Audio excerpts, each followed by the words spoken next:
de... D'abord, on fait une première chose, c'est on lit le texte. On lit le texte, et puis après, on va revenir sur peut-être un ou deux détails qui vont nous sauter aux yeux. S'il y a quoi que ce soit pendant le que je lis, n'hésitez pas à m'arrêter, parce que le cours de Gemara, j'aime bien qu'on ait un échange, parce qu'il y a toujours plein de choses qu'on peut ouvrir. Il dit, que Rabban Gamliel, et il pense, comme Rabban Gamliel, que le terme de Sharvecha signifie la période pendant laquelle les gens dorment, c'est-à-dire toute la nuit. Donc là, on est à quel moment? On a étudié 4 dapim dans la Gemara. On est en train de s'interroger sur le Kriyat Shema d'Arvit. Pour savoir jusqu'à quand on peut faire le Kriyat Shema d'Arvit. Et on a eu plusieurs parenthèses. Donc, laissons le texte se construire, on va voir ce qu'il dit.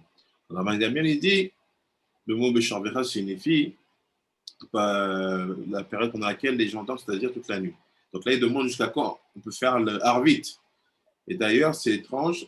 Hier, j'ai eu une information par rapport à la communauté de Marseille. En fait, ils ont installé le couvre-feu. Donc, en fait, les communautés ne peuvent pas se réunir après 18 heures. Maintenant, qu'est-ce qui se passe? Il se passe que la Megillah, tu dois la dire la nuit. Mais les gens ne seront pas ensemble. Donc, ce qu'ils vont faire le vendredi matin, ils vont prier Arvit à 5 heures du matin. Ce qu'ils ont Arvit à 5 heures. Voilà. Ils font la première lecture de la Megillah, donc juste après Arvit, et après la Shacharit, et ils font la deuxième lecture. Juste parce qu'il y a le couvre-feu. Donc là, il confirme Rabban Gamliel que on peut faire la tefila d'Arvit tout le temps où les gens dorment. On va voir c'est quoi ce que les gens dorment. Il dit, nous que des Rabban Gamliel, qui disent qu'en Rabban Gamliel que l'on peut réciter le schéma du soir jusqu'à l'aube. Voilà, on est dedans. La Gemara répond, les Olam, qui Rabban Gamliel, Sbir'an les ou. En réalité, les sages pensent comme Rabban Gamliel, que ce terme, c'est quoi ce terme?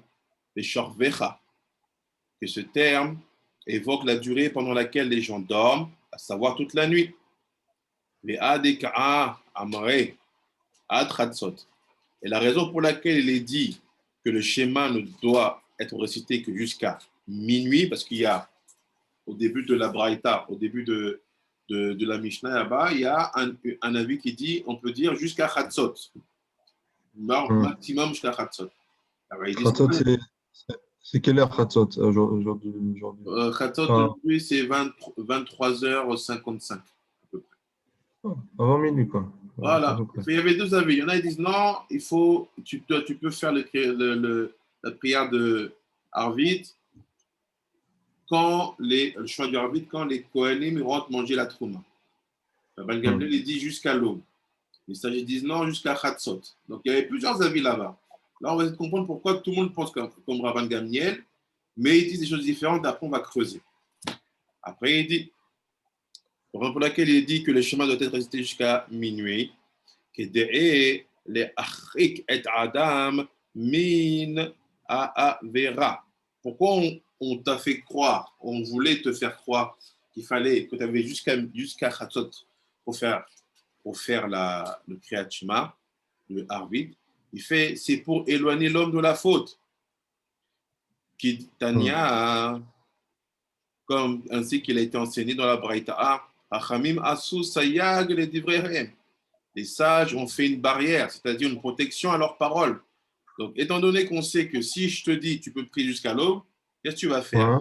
Tu vas prier à l'aube, tu vas attendre le dernier moment. Alors, si je te mets une petite pression, je dis non, regarde, jusqu'à Chatzot, voilà, et là, d'un coup, tu vas commencer à faire les choses beaucoup plus tôt. Parce qu'on sait que par rapport au mitzvot, il faut avoir de la zrizout, il faut faire vite, il ne faut pas attendre au dernier moment. Donc, ils ont fait une protection à leurs paroles. Il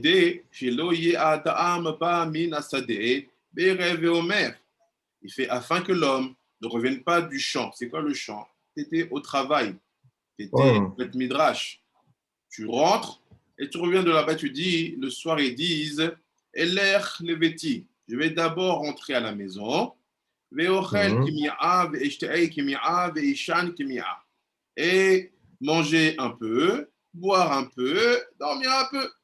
Ve'achar kach, ikra kriyat shema, ve'etpalel. Et ensuite, je réciterai le schéma et j'irai prier la Shemona Esrei. Il fait, c'est ça le problème. On ne veut pas ça. Là, on comprend que quoi ici pour les sages? Que le but de la prière, c'est de prier en minyan. Là, pour eux, il n'y Mhm. avait pas encore de confinement. Donc, il dit, tu es au travail, tu es au champ. Rentre directement à la Beth Knesset, fais la fila là-bas. Quand tu veux rentrer pour manger, boire, dormir. On va voir tout ça, on va rentrer après dans le détail. Après, il dit, Ve חוטפו שנעה ונמצא ישן כל הלילה. וכך finalement, Il va s'en aller. voilà, un sommeil profond l'éteindra, l'étreindra, va l'attraper, et il se trouvera avoir dormi pendant toute la nuit, pour avoir récité le Shema. Mhm. Avaladam, Bamina Sadeh, Baerev. Mais quand l'homme revient du champ le soir, Nichna Deveta à Knesset, il doit aller directement à la synagogue. Im Mhm. Ragil Likrot Koré. Et s'il a l'habitude de lire les versets, il lit les versets. Im Ragil Lishnot Shoné. Et s'il a l'habitude d'étudier la Mishnah, il étudie la Mishnah. Ou Koré Kriyat Shema Mitpalel. Et récite ensuite Kriyat Shema et prie le Shemona Esrei. Ça veut dire quoi? Il dit, d'abord quand tu finis de travailler, tu vas à la Beth Knesset, essaye de trouver, avant d'arriver au Kriyat Shema, prépare-toi. Passe pas de Mhm. l'un à l'autre. C'est-à-dire, ne change pas d'atmosphère sans être préparé. Tu as passé 5 heures, 6 heures, 7 heures, 8 heures à bosser. Tu as parlé que de Ouais. Paul, tu as fait des machins. Tu marches, déjà en marchant jusqu'à la Beth Knesset, tu penses encore à ton travail. Tu dis, ouais, qu'est-ce que je dois faire demain? J'ai fait ça, ok, ok. Maintenant, tu arrives à la Beth Knesset, tu t'assois. Il dit, avant de dire Hachem Sebaot Imanu, il fait attends ça. Si tu as l'habitude ou la possibilité de faire quelques télim, de lire, lis. Si tu as l'habitude de faire une Mhm. petite Mishnah et d'étudier, étudie un petit truc. Pourquoi? Parce qu'on veut que tu switches. Il faut transiter. Après, il dit, Mhm. Shema pris Shemona Esrei. Ve ochel peto ou mevarer. Puis, il mange son pain et prend sa bénédiction après le repas. Donc, il dit, c'est quoi l'ordre? Je quitte le travail, je rentre à la Beth Knesset, je change d'atmosphère dans ma tête, je fais, je prie, et ensuite, Après. je rentre chez moi pour manger. Mhm. Et bien, quand Amazon, Mhm. l'école a ouvert al Mhm. divrei chachamim chayav mita. Pourquoi tu me dis ça? Mais quiconque transgresse les paroles des sages est passible de mort. Mais c'est quelle parole ici? C'est la parole qui me dit que je C'est dois pas écrit, pas. prier avant Khatsot ou que je dois prier jusqu'à l'aube? On ne sait pas. Mais je pense Il y qu'il a parle. plusieurs, Tu penses quoi, toi, Jordan? il y a plusieurs, enfin, il y a plusieurs paroles qui sont prononcées ici, là. On ne peut pas savoir exactement. Ils vont le dire, non? Par la suite. Il va le dire. Il fait, mais quand on parle d'une injonction rabbinique, il parle des Chachamim, c'est-à-dire que si tu as 5 avis, les 5 avis, ça s'appelle parole de Chachamim. Il faut que tu Mhm. sois derrière une parole. Il ne faut pas que tu agisses de ton propre chef. Si tu as Rabban Gamliel qui Mhm. te dit, tu peux faire le Kachma jusqu'à l'aube. Voilà, tu as un qui te protège jusqu'à l'aube. Tu n'as pas transgressé la parole de ceux qui t'ont dit jusqu'à Khatsot. Mhm. Après, il dit, la Gemara demande, Maï Shana Bekol Durta, de la Katane Chayav Mita. Il dit, pourquoi partout ailleurs il est enseigné que celui qui transgresse un décret, je suis à la page maintenant 4 de B, celui Mhm. qui transgresse un décret rabbinique est passible de mort. Et Maï Shen'a qui est des Katane Chayav Mita. Tandis qu'ici, à propos de celui qui récite le Shema après la nuit, après minuit, il est enseigné qu'il est passible de mort. Donc c'est ça la question. On avait bien senti, il y a un problème ici. Il fait Mhm. normalement, quand tu transgresses une parole rabbinique, tu es Chayav Facile de mort. Mita. Mais Mhm. là, on te dit quoi? Celui qui Transgresse. récite le chemin après minuit, il est Chayav Mita, alors qu'on a deux avis. C'est quels Maintenant, il avis? dit les paroles. Le premier, il dit les paroles des sages. Après, là, il change. Il parle d'une parole spécifique. Qui dit Exactement. que. Alors, Hmm. Rabbi Yehuda, heureux de te voir, c'est une surprise. Rabbi Yehuda, bienvenue au cours de Gemara. Merci, Rabbi. Bonjour. Shalom tout le monde. Shalom, shalom. Après, il dit, on va voir, tu as raison, Jordan. On va voir ce qu'il dit. Je suis à la photo 4.2b. On est sur la colonne de gauche. Il dit, la Gemara propose deux possibilités. Donc, c'est quoi notre question ici? Est-ce que si je récite le Kriyat Shema après Chatzot Alayla, je suis Chayav Mita? Ça veut dire quoi? On doit me condamner à mort, les 4 morts. Ou bien, est-ce que je peux être couvert par Rabban Gamiel qui me dit, je peux attendre jusqu'à l'aube? C'est des grands secrets ici. Dans Hachem, on va creuser. D'abord, on prend l'information. Il dit, la Gemara propose deux réponses possibles. Eviet, Ema, Mishum de Ika'a Onesh Shena'a. Si tu veux, dis qu'une mise en garde particulière est nécessaire dans le cas du Shema, car il y a à la contrainte du sommeil qui peut le vaincre. En effet, le soir, une personne est fatiguée et le besoin de dormir peut prendre le dessus. C'est pourquoi les sages ont adopté une formulation plus sévère pour mettre les gens en demeure d'observer le décret, qui est quoi? Fais Kriyat Shema avant de dormir. Kriyat Shema d'Arvit. La seconde réponse, Ve Eviat Emma. Ou, si tu veux, dis que les Afouk et Mima'an de Atmat Filaat Arveit Reshut. Cette expression vient pour exclure l'option de celui qui a dit que la prière du soir est facultative. Ka'amashma'a de Chova. La Braïta nous apprend donc qu'elle est obligatoire en disant qu'enfreindre cette mesure est passible de peine de mort. Donc, on va dire non. Tu as deux avis ici. Soit peut-être on parle de la sévérité. Si tu ne fais pas Krashma Moratzot, tu es passible de peine de mort. Peut-être on parle de ça par rapport aux gens qui disent que la prière d'Arvé, c'est facultatif. Peut-être que c'est sur ce sens-là qu'ils sont durs. Il dit ça parce qu'il a peur que les gens, voilà, ils sont fatigués, ils rentrent du travail, ils vont s'endormir, ils vont pas faire un Kriyat Shema. C'est pour ça il est McPean, genre il y a pas, il te dit si tu fais pas, tu es passible de mort. Ça, je suis d'accord avec toi. Ça, c'est le premier avis. Le deuxième avis, quand il y a marqué la seconde réponse, c'est qu'en fait, il y a des personnes qui disaient que quoi? Que la prière d'arbitre, elle est facultative. Et si tu entends les gens, il y a plein de gens qui disent ça. Ils disent, tu sais quoi? Non, arbitre, tu pries quand tu veux. Pourquoi? Parce qu'à l'époque, ce n'était pas obligé. Si tu prêtes attention, regarde, il y a plein de gens qui disent ça. C'était optionnel. En fait, non. Ici, les sages, ils veulent lutter contre ça. Ils ne veulent pas que tu penses que c'est optionnel. Pourquoi? Parce que tu penses qu'arbitre c'est optionnel, tu es en train de dire que ce que Yaakov Avinu a instauré, foutaise. Parce qu'on sait que chaque père a installé une prière. Abraham, il est venu, il a dit on fait shacharit. Isaac, il est venu, il a dit on fait mincha. Maintenant, Yaakov, qui est l'union des deux pères, celui qui va réussir à mettre au monde quoi? Les tribus d'Israël. Il te dit, prie le soir, toi tu viens, tu dis, non, le soir, c'est pas obligé. Le soir, c'est pas obligé. C'est facultatif. C'est facultatif. Donc ça, c'est un très, très gros problème. Et on va comprendre quelque chose, on va y arriver. Juste, je prends les informations, on prend le temps, on lit. Ça nous fait gagner un daf de Gemara, puis après, je donne le saut derrière. Bezrat Hashem. Après, il dit, la Gemara cite un extrait de la Braïta mentionné ci-dessus. Amar, le maître a dit dans la Braïta, Koré Kriyat Shema ou Mitpalel. Il récite le schéma le soir et il fait sa prière. Cette Braïta laisse entendre que le schéma du soir est récité avant la prière du soir. C'est-à-dire quoi? Je fais d'abord le schéma et après je fais la Hamida. La Gemara rapporte une controverse entre Amoraïm à ce propos. Ça veut dire quoi? Il y a une époque où on pensait qu'il faut faire le contraire. Tu fais d'abord la Hamida et après tu fais le schéma. Regardez ce qu'il dit. Mais dans les Sidours, c'est à l'inverse. C'est comme on connaît tout le temps, quoi. C'est ça. Mais il y a une époque, c'est pas si sûr. C'est pas si sûr.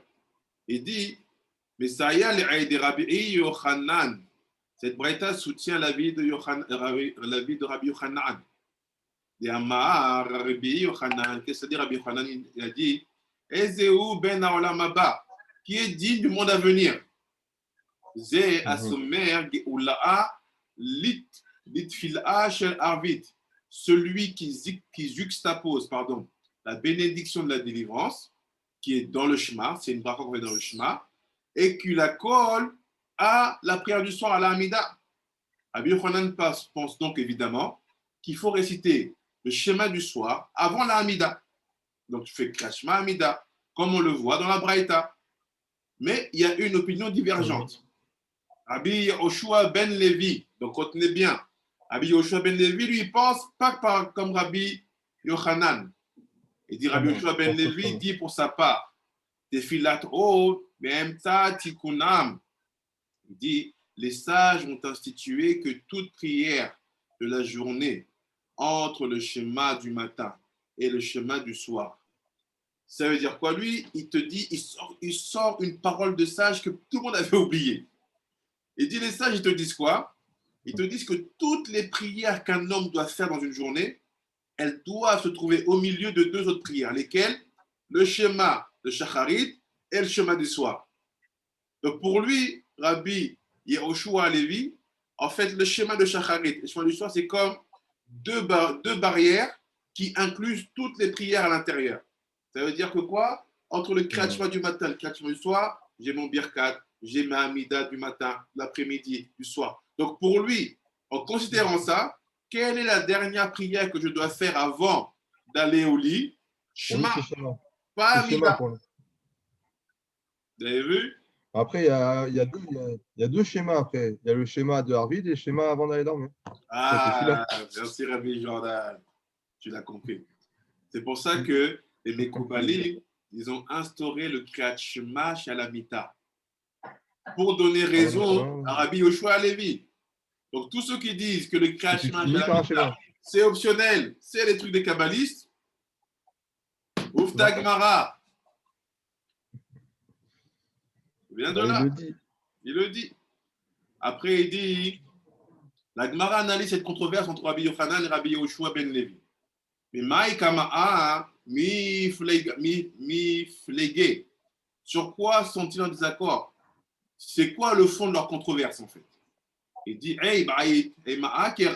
si tu veux, dis que leur discussion porte sur l'interprétation d'un vœu, dis que tu leur, porte sur l'interprétation d'un verset. Ou si tu veux, dis que leur différence porte sur un argument logique. Donc il dit, soit tu donnes deux raisons à leur controverse, soit chacun a une manière de comprendre un passouk, soit chacun a une manière de réfléchir à ce passouk. La Gemara explique, si tu veux, dis que leur différence porte sur un argument logique. De la façon suivante, il dit maintenant, si on essaie de dire que leur marloquette, elle est sur un argument logique, qu'est-ce que ça veut dire? Il fait, Rabbi Yochanan Savra'a Geula'a mais Orta'a Name'e Eve'e.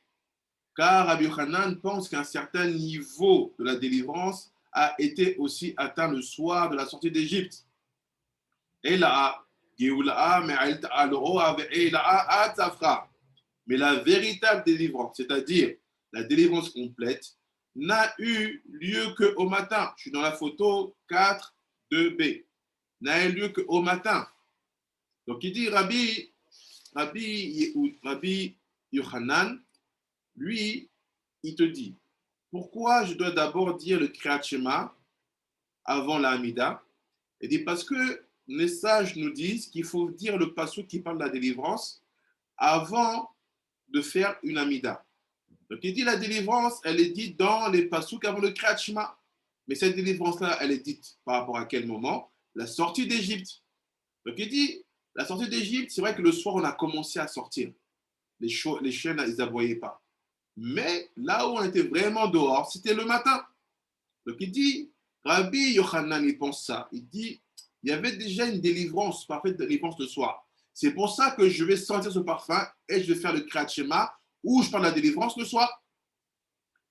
Et Rabbi Yoshua ben Levi, ça va. Tandis que Rabbi Yoshua ben Levi pense que quoi? Puisque la délivrance complète n'a eu lieu que le matin, celui qui a eu lieu le soir n'est pas considéré comme une véritable délivrance pour que l'on doive la juxtaposer à la prière du soir. Ah, donc, premier argument. C'est considéré comme quoi alors si c'est pas une véritable délivrance? C'est considéré comme une Géoula lo shelema. C'était exactement comme on a dit. Tu sais, on est sorti d'Égypte et il y a 4/5 du peuple qui n'est pas sorti. Un cinquième à sortir. Les Rachamim me disent ceci. C'est quoi la Géoula shelema? C'est tout le peuple sort, et pas simplement le peuple, mais aussi les non-juifs. Acceptent que Dieu, c'est Dieu. C'est-à-dire que si on n'a pas tous les Camerounais, tous les Congolais, tous les Philippins, tous les Australiens, tous les Péruviens qui disent pas Hachem ou à Elohim, on n'est pas dans une Géoula Shelema. Donc c'est une grande marloquette. Est-ce que le début de la Géoula, c'est la Géoula, ou est-ce que la Géoula, c'est quand on est à la fin? C'est quoi votre avis? Je prends un exemple. Supposons 1948, l'État d'Israël est créé. Mais ici, on arrive ici, Ezrat Hashem, 2021, Mashiach se dévoile.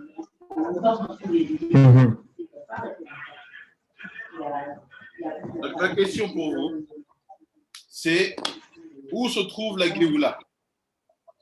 Parce que la question est hyper importante. On va prendre une petite pause ici. Est-ce que la Géoula, c'est tout ça? Est-ce que la Géoula, c'est que ici? C'est quand il y a le Mashiach, la Géoula. C'est quand il y aura le Mashiach. Quand il y aura le Beth Amikdash. Et que quand tout le monde va reconnaître que Dieu existe. D'accord. Rabbi Yehuda, tu penses quoi?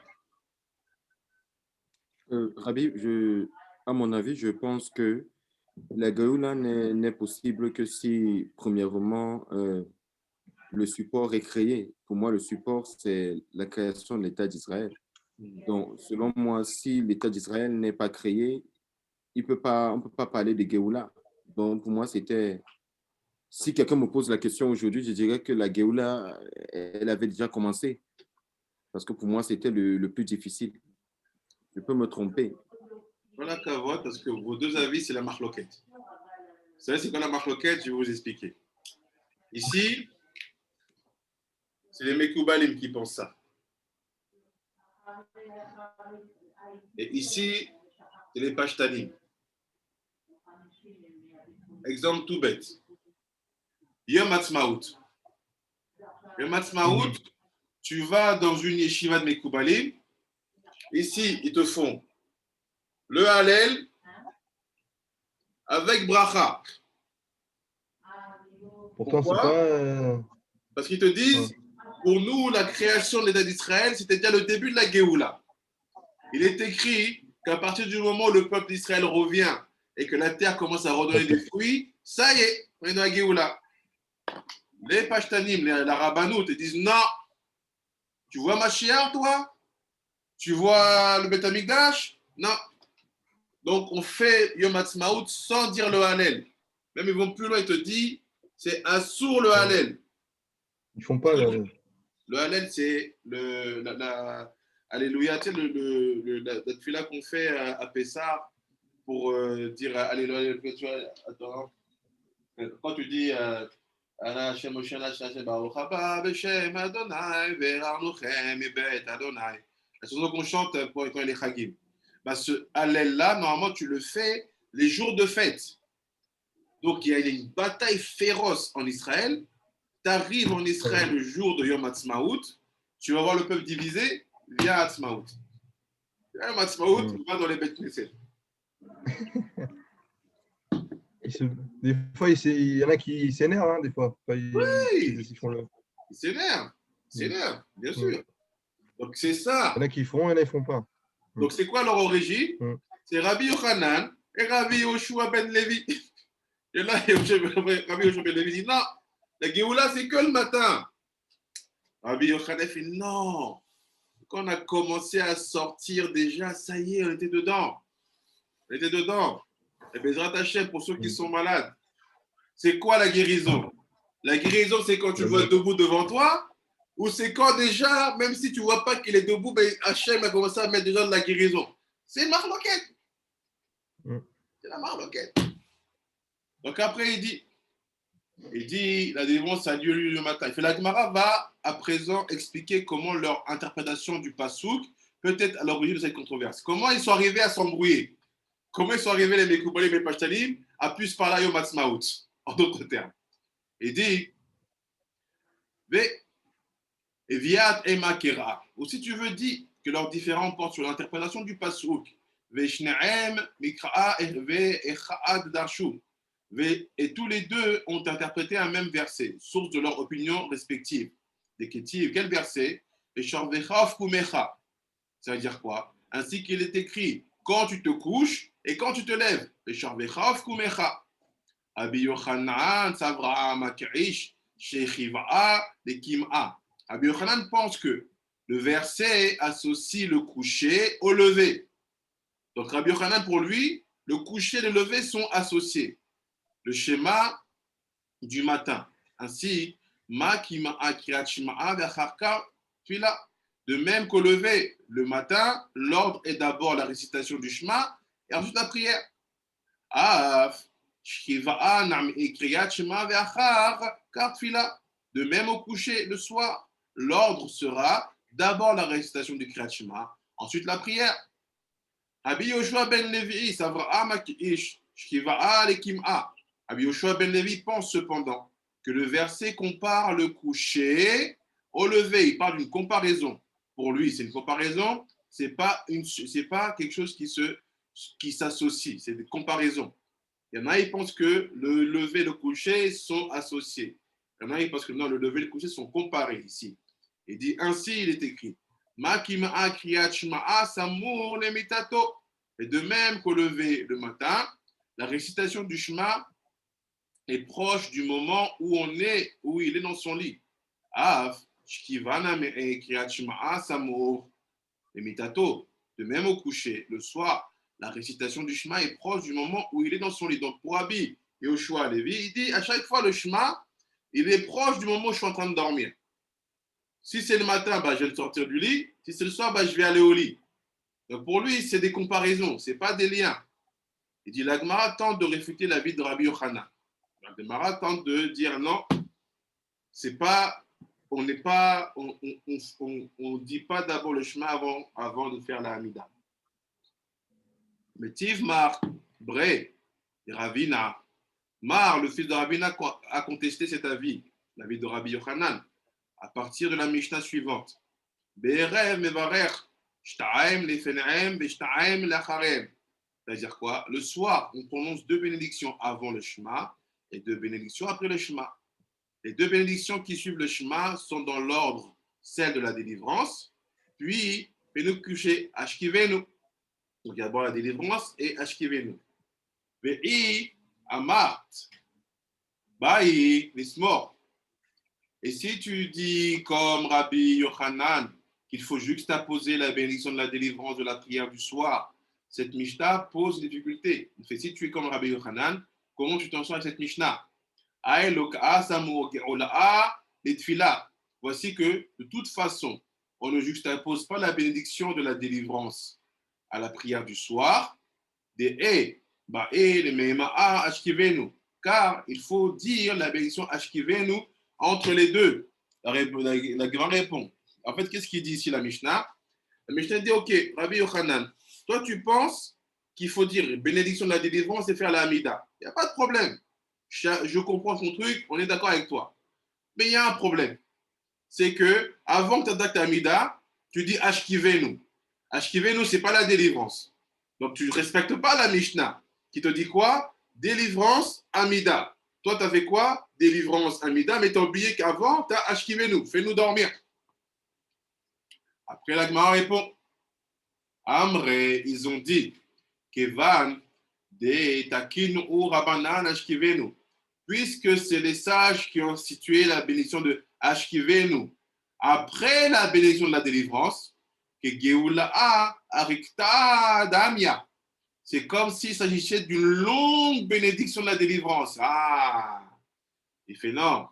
Il fait crois pas que le Ashkivenu vient faire une coupure ici entre la bénédiction de la délivrance et la Hamida. Il fait vu que Ashkivenu a été rajouté par nos sages, ils vont jamais aller contre la logique de la Torah. Il fait juste, ils ont rallongé la bénédiction de la Géoula. Donc Ashkivenu fait partie de la bénédiction de la Géoula. La Gemara va renforcer cette réponse. Car si tu ne dis pas ainsi, que les ajouts des sages avant ou après la bénédiction sont considérés comme faisant partie de la bénédiction, alors le matin aussi, comment peut-on juxtaposer la bénédiction de la délivrance de la prière? Parce que le matin, c'est la même situation. Tu dis le Shema, mais avant ça, tu as certaines paroles que tu rajoutes avant de dire la Hamida. Aïe, Amar Rabbi Yochanan, et pourtant Rabbi Yochanan a dit, Betrilat Omer, Hashem Sefatai Tiftar. Au début, avant de commencer la prière, on doit dire, Hashem ouvre mes lèvres et que ma bouche dise ta louange. Ou les bassof, ou et à la fin de la prière, on doit dire le verset, que soient agréés par toi les propos de ma bouche et les pensées de mon cœur. Puisque le verset, le passouk dit, Hachem ouvre mes lèvres, est prononcé avant le début de la prière. Même le matin, la bénédiction de la délivrance ne précède donc pas la bénédiction immédiate. Il fait voilà, qu'est-ce qu'il veut dire ici? Il fait la bracha de la délivrance que tu dis dans le Kriyat Shema le matin, bah, entre ça et la Hamida, dans la phrase Hashem Sfatay Tiftar, il y a une coupure. Donc ça ne suit pas vraiment. En fait, tu ne peux pas dire que c'est une coupure. Considère que le Hashem Sfatay Tiftar fait partie de la bénédiction de la délivrance qui est dans le Kriyat Shema. Ça a été allongé. Il dit, et là,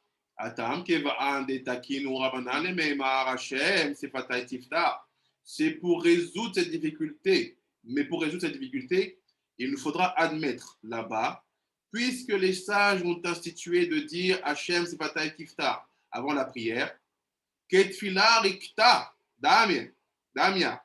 C'est comme si c'était une longue prière et il n'y a donc aucune interruption entre la bénédiction de la délivrance et la prière du matin.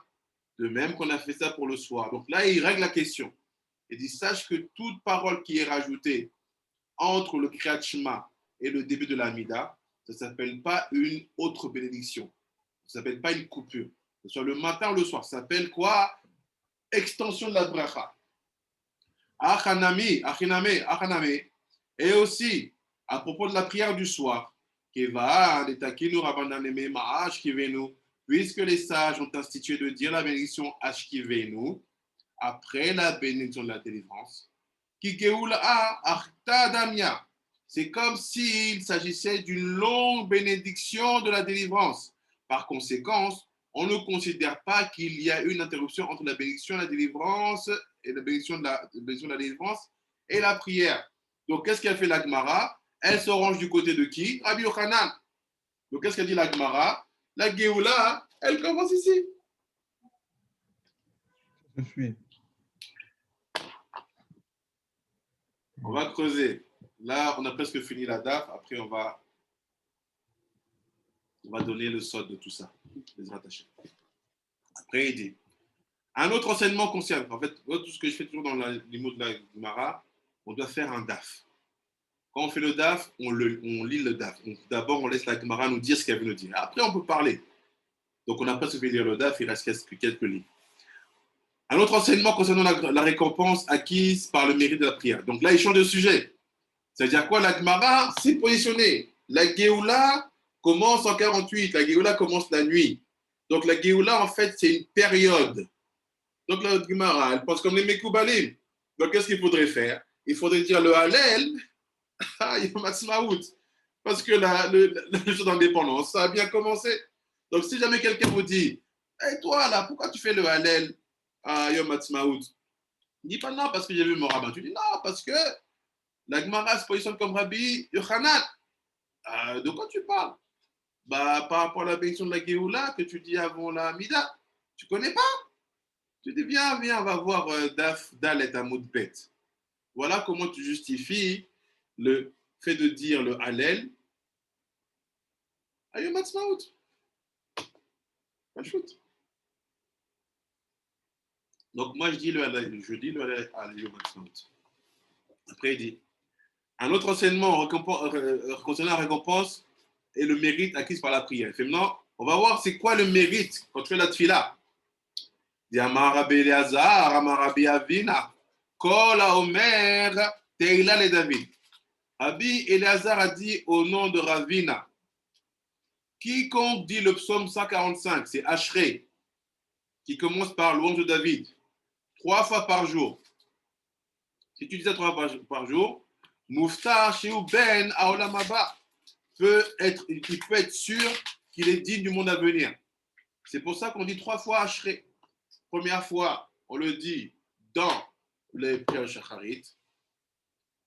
Deuxième fois, Shacharit après la Hamida, quand on a fini la Hamida. Et troisième fois, Amincha.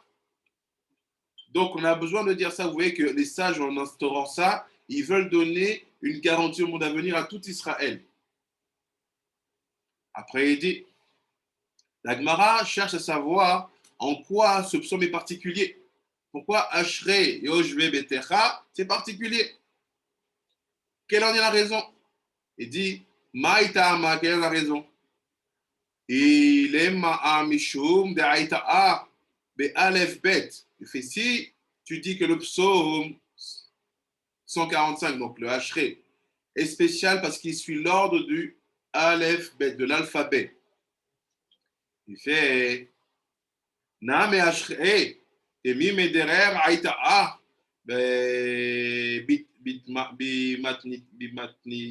Bitmani'a Afin.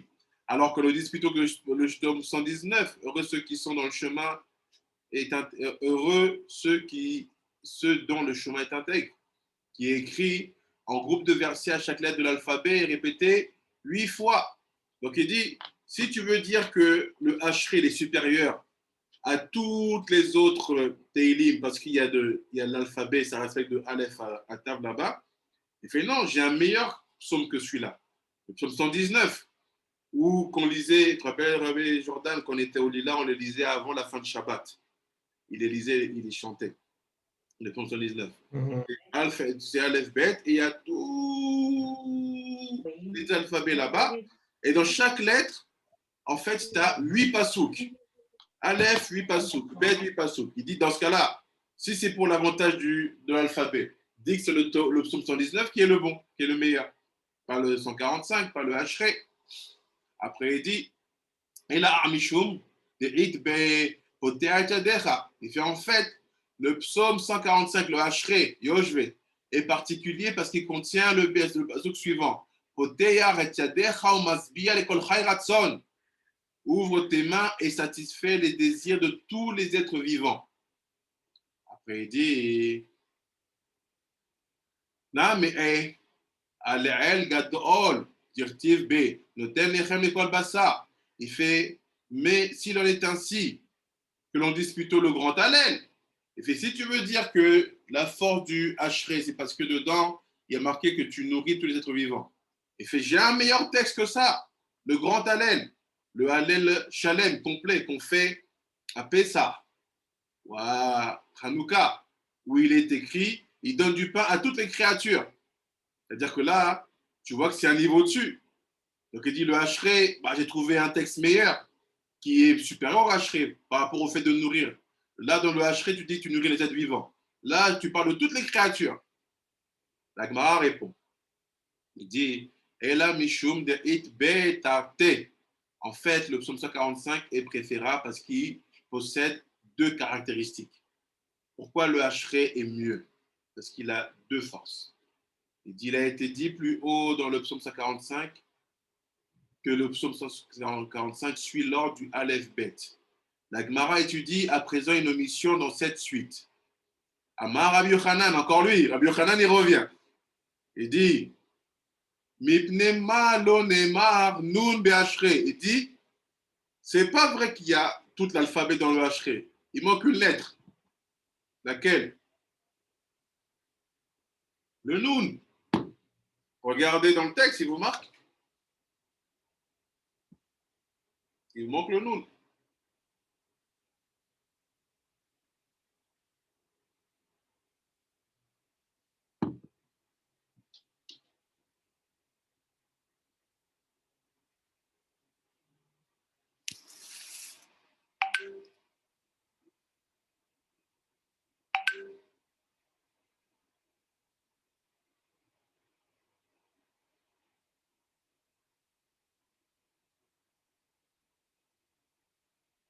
Vous avez trouvé?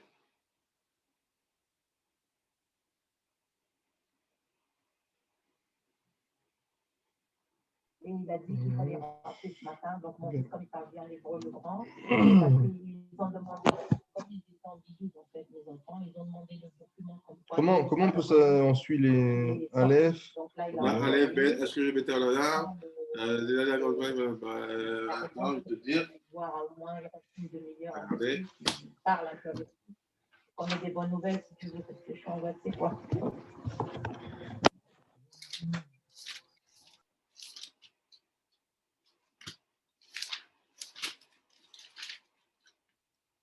Une seconde, je suis presque.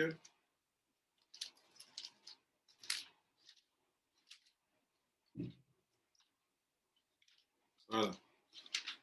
Ashrei Rebetecha, Od Yelucha Sela. Ashrei Amshikar, Ashrei Hashem Adonai Elohav.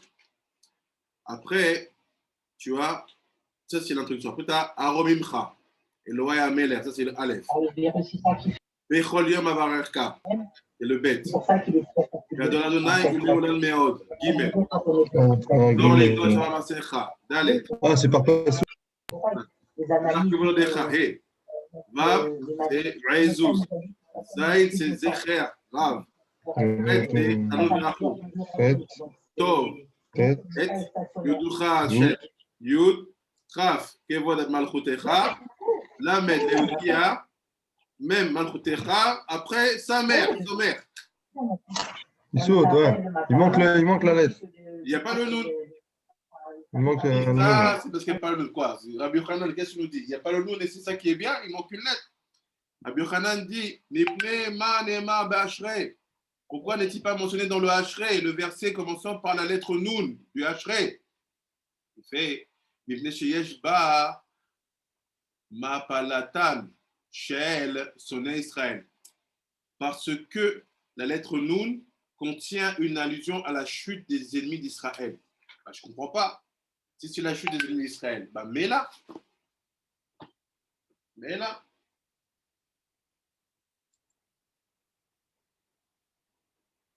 Mais comme ça, on voit que les ennemis vont tomber. Pourquoi tu le mets pas? Il fait dirtive. Il est écrit. Nifla lo otosif kum betulat Israël. Ainsi, il est écrit. Elle est tombée, elle ne se relèvera pas, la fille d'Israël. C'est quoi Betulat Israël? C'est nos ennemis. Parce que nous, on est Israël, on ne peut pas être la fille. On est Israël. C'est quoi notre fille? C'est les autres. Donc il dit, on ne met pas le noun là-bas, c'est comme si on veut le garder pour nous. Il fait parce que là-bas, l'absence du noun nous rappelle sa présence en fait. Pour dire c'est ça le plus important. C'est comme quelqu'un il n'est pas là, ben, on le remarque s'il est important. Des fois, ton absence est plus importante que ta présence. Tu veux qu'on se souvienne de toi, ben viens pas. Si tu viens, ben, tu es comme tout le monde, tu es là. Si tu n'es pas là, d'un coup, tu es plus important. Après, il dit, l'Agma rapporte une explication de ce pasouk. Mais Ma'arav, mais Tartse'eh, Léach et Napala'a Belotosif. À l'ouest, c'est-à-dire en Eretz Israël, ils ont expliqué un sens positif ainsi. Naflat Velotosif, L'Ilpol od kum betulat Israël. Elle est tombée, mais ne tombera plus jamais. Lève-toi, fille d'Israël. Donc, il dit, il y a une manière positive aussi de expliquer cela. En même temps qu'on explique que nos ennemis vont tomber, en même temps, en fait, ça sous-entend qu'un jour, ils ne tomberont plus. Ils vont être avec nous dans la Géoula. Ils vont arrêter de faire les bêtises là avec leur chrétienté, leur islam, leur bouddhisme. Ils vont commencer à faire la Torah. C'est-à-dire, ils ne tomberont plus. Donc, retenez bien, les peuples du monde sont appelés les filles d'Israël.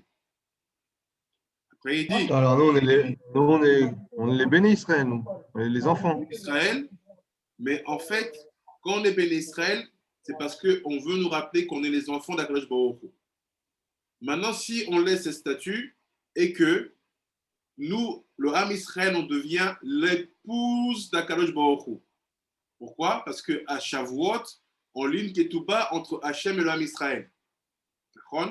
Donc, d'un coup, maintenant, on devient que Dieu, c'est notre mari, nous, tout le Ham Israël, on est son épouse. C'est qui nos enfants? Les goïms. Mais on n'a que des filles. Alors, pourquoi ils les appellent filles alors? Parce qu'on n'a pas de garçons.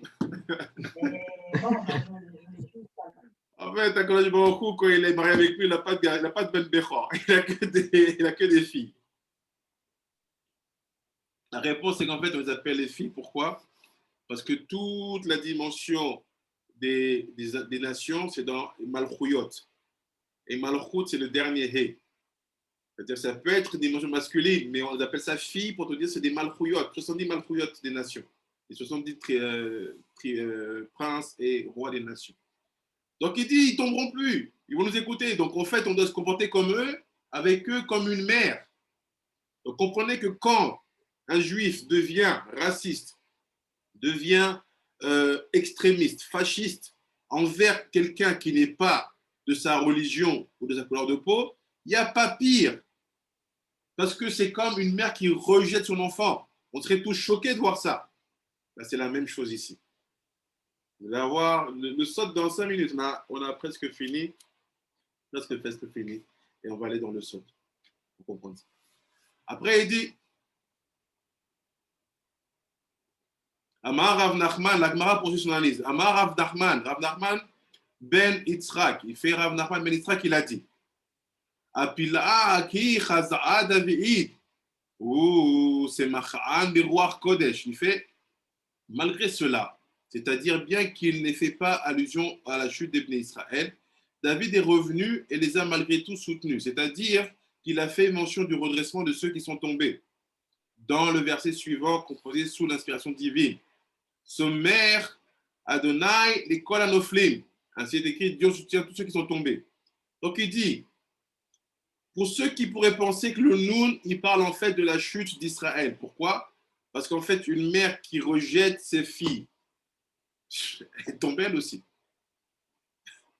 Quoi, tu mérites d'être appelée maman? Non, tu ne mérites pas. Donc la chute de ton enfant que tu as rejeté, c'est aussi ta chute à toi. Donc il dit, sache qu'il y a un autre passage qui vient juste après le Noun, qui est le Samer. Sommer, Hachem, les kol hanoflim. Dieu soutient ceux qui sont tombés. La Gemara rapporte un autre enseignement, Rabbi Elazar bar Avina. Amar Rabbi Elazar bar Avina. Rabbi Elazar bar Avina a dit, Gadol ma shene'emar de Michael yoter bema shene'emar be Gabriel. Alors lui, il nous embrouille. Il dit, Rabbi Elazar bar Avina, il fait, ce qui a été dit sur Michael, c'est plus grand que ce qui a été dit sur Gabriel, les deux anges. Pourquoi? Il donne le rapport.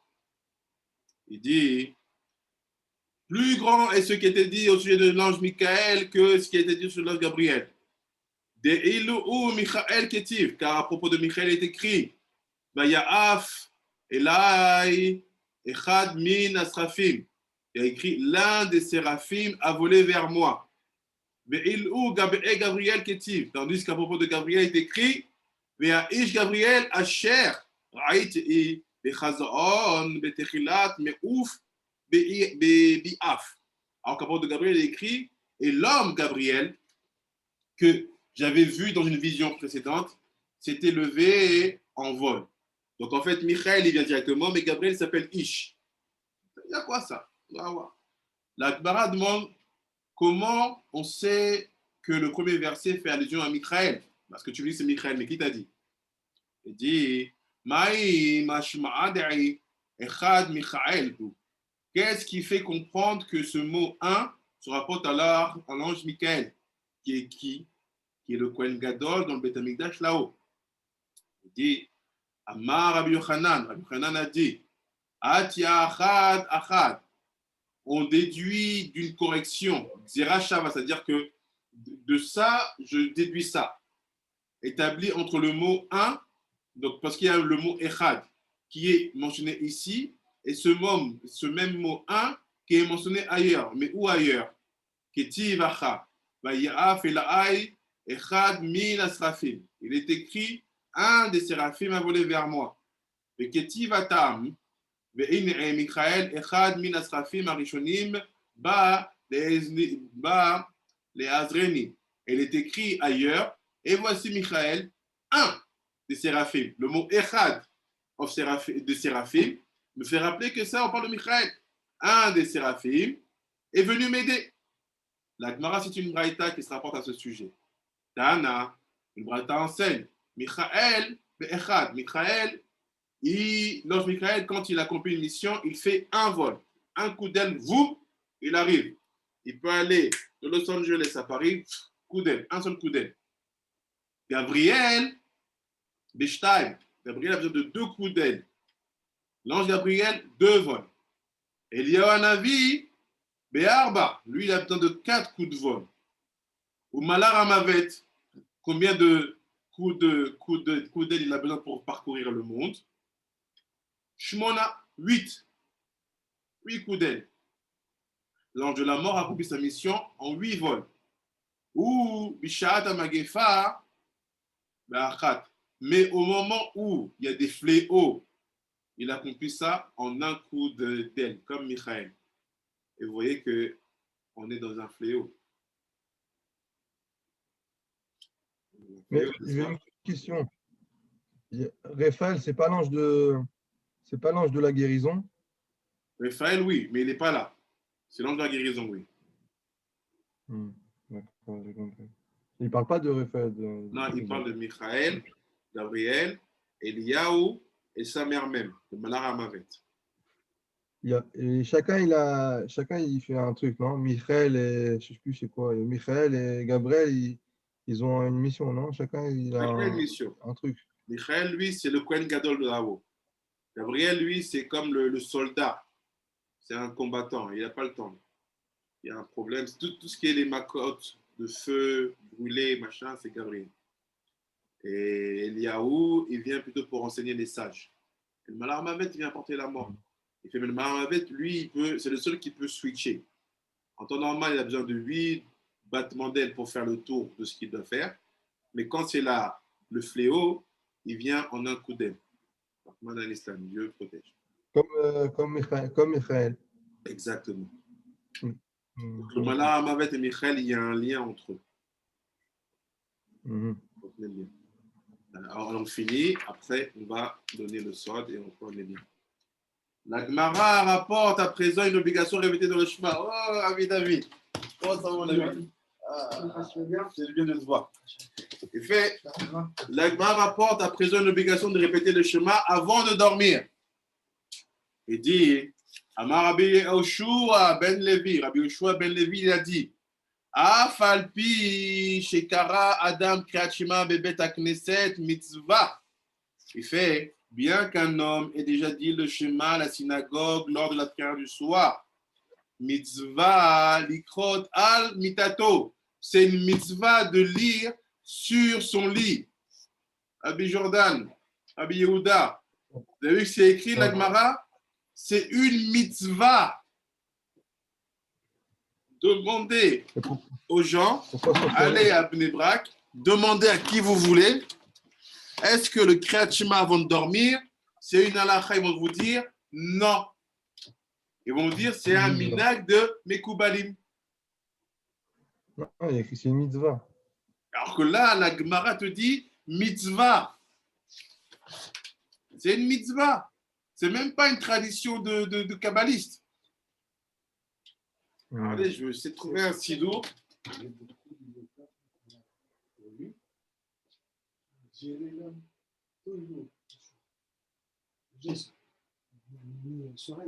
Bien dormir. J'ai pas mon Patacheliaou français. Mais vous regarderez dans certains Sidurim, quand il s'agit de Kriyat Shema, ils ne te disent pas que c'est une mitzvah, ils te disent que c'est une tradition de kabbaliste. Ou que c'est pas une obligation. Alors que là, dans le Daf Dalet, Amoud Bet, Maseret Brachot, il te dit c'est une mitzvah, c'est une halakha. Et qu'est-ce qu'on a vu la semaine dernière avec le Ramban? Que les halachot et les mitzvot sont l'extension des 10 paroles. C'est pour ça que je disais la semaine dernière, même le Kriyat Shema Lamita, ça fait partie des 3000 halachot que Yehoshua avait perdu. Et on les a retrouvés. C'est une mitzvah. Rabbi Yehoshua ben Levi. Et c'est qui Rabbi Yehoshua ben Levi, vous vous rappelez? C'est celui qui disait que la Géoula, c'est que le matin. Il dit c'est une mitzvah de faire Kriyat Shema avant de dormir. Donc tout celui, Dieu préserve, qui ne fait pas la Kriyat Shema avant de dormir, selon cette Gemara-là, il transgresse une mitzvah positive. Vous comprenez comment ça devient sérieux maintenant? Ouais, Rabbi. Oui. Quand il te dit sur son lit, c'est-à-dire, je n'ai pas compris, tu peux être assis, allongé, c'est comment si... Non, pas, il te dit pas comment... Quand il dit sur son lit, c'est en fait avant de dormir. Mais nous, dans la manière dont on l'applique, tu peux faire le Kriyat Shema d'avant le coucher. Tu es à la Beth Knesset. Tu as fini vite. Tu as fait le Shabbat. Mets-toi dans un coin, prends ton sido et fais le Kriyat Shema avant de dormir avec la bracha. Et si tu vas pas... Tu n'es pas obligé d'être... C'est quand tu vas... Tu as dit quoi? Ah, d'accord. Tu sais que tu vas aller dormir dans 2-3 heures et tu peux le faire avant. Voilà, dans 3 heures. Il faut toujours laisser 3 heures entre ta prière d'Arvit et ton dodo. Il dit, tu vas dans un coin, tu fais. Parce que qui tu en vas dormir à ce moment-là, ce n'est pas toi, tu en vas dormir le Vav, Za. Donc tu dis le nom de Dieu, tu dis Meler Haolam et tu fais tout. Après, va qu'à tes occupations. Attends pas d'être dans ton lit, à moitié fatigué, être incapable de garder les yeux ouverts, surtout que quand tu fais avec Kavanot, le Kriyat Shema Shalamita, ça nous prend 45 minutes. Si tu commences à faire ça en mode je suis dans mon lit, ça ne tient pas. Donc Rabbi Yehoshua ben Levi, je te dis c'est une mitzvah. Tu peux le faire juste à dire tu finis vite et tu peux le faire juste après ou tu dois attendre un peu avant. Non, juste après, enchaîne. N'attends pas. Il dit il y a une mitzvah de le dire, il y a une mitzvah de le dire sur son lit avant de dormir. La source du verset du pasuk, c'est où? Amar Rabbi Yossé, Rabbi Yossé a dit Maï Kara'a. Quel est le verset qui laisse entendre cette règle? Il te confirme. Comment on sait que c'est une halakha? Il dit Rigzu ve'al techatetu imro levavchem al mishkevotem ve'domu sela. Il dit ça vient d'où? C'est un Teilim. Si quelqu'un vous dit d'où on sait que le Kriyat Shema avant de dormir c'est une mitzvah, tu dis on le connaît du Teilim 4 pasuk 5. Tremblez et ne fautez pas. Dites en vos cœurs quand vous êtes dans vos lits et restez silencieux, c'est là. Voilà. Vous avez vu? Il faut mettre un triangle, Sod, Kriyat Shema, égale mitzvah. Maintenant, quand vous parlez aux gens, ayez confiance. Ne dites pas, non, tu sais, tu fais Kriyat Shema. Non, dis, c'est une mitzvah. Je dis, qui t'a dit? Il dit, viens, on va aller voir ensemble. C'est une mitzvah. C'est pas une. Les gens qui font la Gemara, ils doivent le savoir puisque c'est écrit. Tu sais, des fois, tu lis des choses, mais en fait, à leur décharge, tu ne sais pas qu'il y a des milieux qui le pratiquent et qui le vivent. Tu penses juste que c'est une chose qui n'est plus faite. Parce que soit on n'a pas le niveau, le temps est passé. Par exemple, nous, à l'entrée ici, là, on a la bénédiction que l'on fait avant d'aller aux toilettes. Moi, quand je suis arrivé à Bethel, on m'a appris ça. Après, je suis parti étudier ça dans la Gemara. On te dit que on ne fait plus parce que le niveau a baissé. Alors, moi, je ne comprends pas la Gemara. Elle dirait même, elle te permet de plus faire. En fait, ils te disent, non, ce qu'elle te dit là, c'est pas parce que le niveau a baissé qu'on ne fait plus, qu'on n'a plus fait. Mais si ton niveau, il est que tu construis ta vie comme il faut, avec ton limoud, ta kedusha, ta tahara, ton kriyat shema, ton rocle Israël, il faut que tu dises à ceux que tu crées, à tes anges, de rester ici avant de rentrer. Voilà, combien de gens ne font même pas ça? Alors que c'est dans la fin de la Gemara de dire ces phrases-là avant de rentrer aux toilettes. La même chose ici. C'est écrit pour ça que nous, quand on étudie la Gemara, vous voyez, j'étudie avec vous, avec tout le respect que j'ai pour les Farshim, Tosfot. Est-ce que d'abord on est parti voir les commentateurs? Non. Première chose, on prend le texte brut. Il faut s'exercer à comprendre. Après, s'il y a des... Tu veux maintenant approfondir, savoir comment un tel comprend ça et comment un tel comprend ça, vas-y. Mais d'abord, toi, comprends le texte. Maintenant, je vais vous donner le sort de tout ça. Donc, qu'est-ce qu'on a vu? On a vu en résumé que pendant une heure là, une heure et quart, on a vu la place essentielle de la prière. Du schéma. Du schéma et de la Hamida.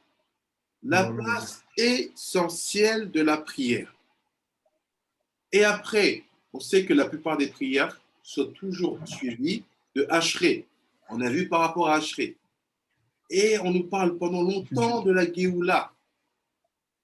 Et comme on avait dit tout à l'heure à Rabbi Jordan, c'est qu'il parlait du Kriyat Shema, que tes derniers mots sur le Kriyat Shema, que ta vie soit encadrée entre le Kriyat Shema et le Kriyat Shema. Voilà, c'est le Kriyat Shema Lamita, ça qui finit la Sougia sur le Kriyat Shema Lamita. Maintenant, c'est quoi ce secret?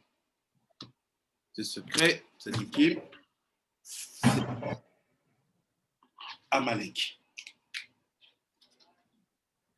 Rabbi Yehuda, je sais que tu aimes beaucoup ça.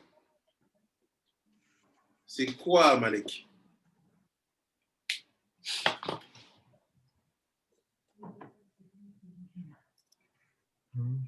Vas-y, lâche les chevaux. C'est quoi Amalek? Je sais que Amalek, c'est celui qui va bloquer les enfants d'Israël à la sortie comme ça de Israël. Montre le niveau, montre le niveau. Arrête de parler des choses évidentes. Montre le niveau. C'est quoi Amalek? Il a voulu détruire le peuple juif. D'accord, mais donnez-moi une explication. Pourquoi, Shabbat dernier, on devait lire Zahor? C'est qui ce Amalek?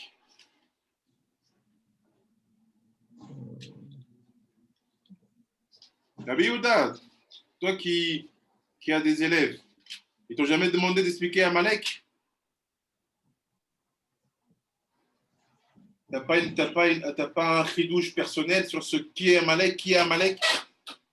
Rabbi David, toujours tu as quelque chose sur Amalek. C'est celui qui a attaqué le peuple juif à la fin, l'exil, quand ils étaient faibles, Nachon. en sortant d'Égypte. Nachon.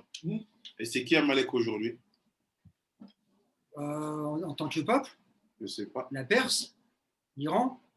Voilà, Rabbi David dit tant, il dit des choses. Il dit des choses, il dit Perse, l'Iran, Iran. Mais vous, dites-moi quelque chose, c'est Amalek. C'est le doute. les nations, on commence, le doute. Voilà. Edom, c'est pas Edom? Voilà, Jérémie dit Edom, merci. Merci Rabbi David. Edom. Celui qui nous refroidit, c'est celui qui... Les peuples qui veulent détruire, qui va nous détruire. Là, c'est l'époque de Edom. Le même Los dit que c'est maintenant. Parce qu'il y a eu trois époques. Il y avait les Perses, les Égyptiens et les Grecs. Et Edom, c'est la dernière époque. C'est Esav. Je vais l'irriter dans 2 minutes. Donc ça veut dire quoi? Grâce à Rabbi David, vous vous êtes réveillés. Vous avez toutes des notions d'Amalek. Vous avez toujours entendu quelque chose un jour sur ce concept qu'on appelle Amalek. C'est l'ennemi juré de Dieu même. Voilà, merci. Allez. Il vous a réveillé, il a mis un coup de pied aux fesses. Maintenant, on va vous donner un chidouche botina kadisha. Vous êtes prêts? Vous êtes prêts? Vous êtes sûr? Ouais, sûr. On va aller. J'ai envoyé une photo. Rabbi David, page 419. On va aller dans le Chumash. Rappelez-vous, on veut comprendre le taf de Gemara qu'on vient de faire. Donc Rabbi David a dit c'est la Perse, c'est Dieu qui nous a refroidi, c'est le doute. J'ai une autre chose aussi. Amalek, en fait, il est intervenu quand on avait oublié la Torah. Oh, il commence à m'intéresser. Pendant un certain moment, donc Hachem, donc c'est Amalek qui vient et voilà, quand il y a une paire d'études, quand on oublie la Torah, il y a Amalek qui vient et qui instaure le doute, la peur, et là on n'est pas bien du tout. Tu me fais respirer. Merci, Rabbi David. Ça y est. Je partage l'écran pour vous, Tzadikim. Hachem, il a dit tu effaceras le nom d'Amalek de la surface de la terre. C'est ça. C'est ça. Refroidi. Maintenant, on va lire. Pas... Je vais vous donner un chidouche de Botsina Kadisha. Et je vais vous donner ça dans le but de comprendre la Gemara qu'on vient d'étudier. Donc, il est écrit comme ça. Amalek survint et combattit avec Israël à Rephidim. Moshe dit à Yoshua, choisis-nous des hommes et va livrer bataille à Amalek. Demain, je me tiendrai au sommet de la colline avec le bâton de Dieu. Donc Moshe dit à Yoshua, toi tu vas te battre. Moi, je serai au top de la montagne avec le Maté Elohim. Et Yoshua fit ce que Moshe avait dit, livrer bataille à Amalek. Et Aaron, Moshe, Aaron et Hur montèrent au sommet de la colline. Lorsque Moshe levait sa main, Israël prenait le dessus. Et lorsqu'il baissait la main, Amalek prenait le dessus. Qu'est-ce que ça veut dire? C'est quoi cette guerre d'Amalek? Tu baisses les mains, tu fais oh les mains, tu as gagné. Bah, les mains, tu perds. C'est quoi cette guerre? Je pense pas que Ahmadinejad, tu lui fais oh les mains et il te dit attends. C'est quoi cette guerre? Après, il dit Amalek prenait le dessus. Et la main de Moshe se fit lourde. C'est quoi les mains fit lourdes? Ils prirent une pierre, la placèrent sous Moshe. Il s'assit dessus. Attends, moi je ne comprends pas. Si tu as les mains lourdes, mets la pierre sous tes mains. Pourquoi tu t'assois sur la pierre? Bon, il s'assoit sur la pierre. Après, Aaron et Hur, ils tenaient les mains comme ça, chacun une main de l'autre côté. Et ils te disent, quand il était comme ça, Moshe, soutenu par Aaron et Hur, assis sur une pierre, ses mains étaient en prière confiante. En hébreu, Yedé Emouna, les mains de la foi, jusqu'au coucher du soleil. Yoshua affaiblit Amalek et son peuple à la pointe de l'épée, comme Zoro. Il a fait Yoshua. Il fait Hachem dit à Moshe, écrit ceci en souvenir dans le livre et place-le aux oreilles de Yoshua. J'effacerai le souvenir d'Amalek de dessus des cieux. Maintenant, je vais vous donner un secret. Je vais vous donner un chidouche. Vous voulez comprendre c'est quoi ces histoires de mains? Il n'y a pas de livre, il n'y a qu'un seul livre. Et vous allez comprendre le lien avec la Gemara qu'on a étudiée.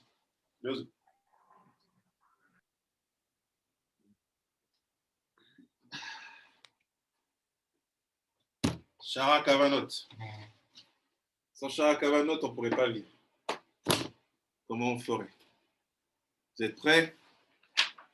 On va casser tous vos idées reçues. On va essayer de donner des argumentaires, des éléments que vous ignoriez peut-être.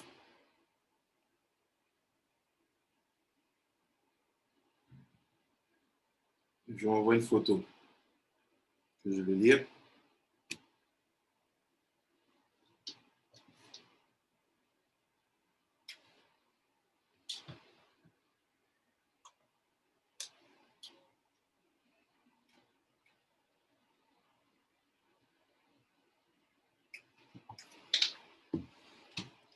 Voilà, attendez.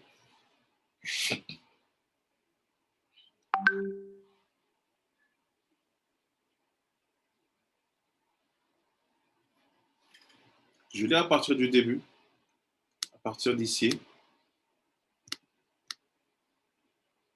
Excusez-moi, ce n'est pas très clair. Mais essayez de lire dans vos téléphones, ce sera mieux.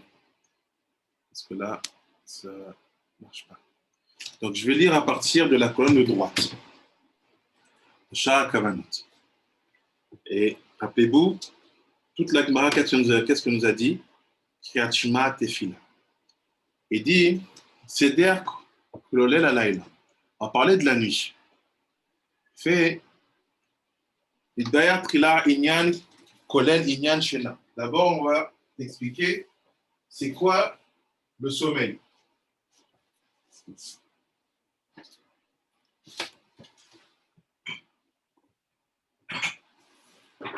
Attendez, j'arrive.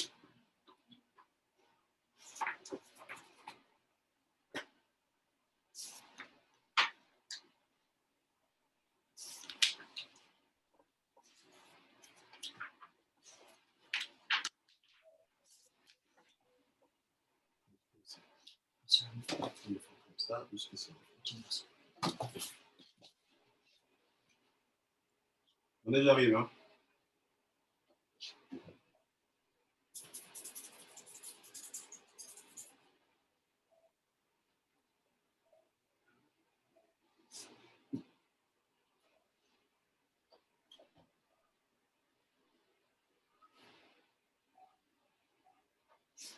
Rabbi Jordan, papa s'est bien réveillé ce matin, monsieur. Je ne sais pas.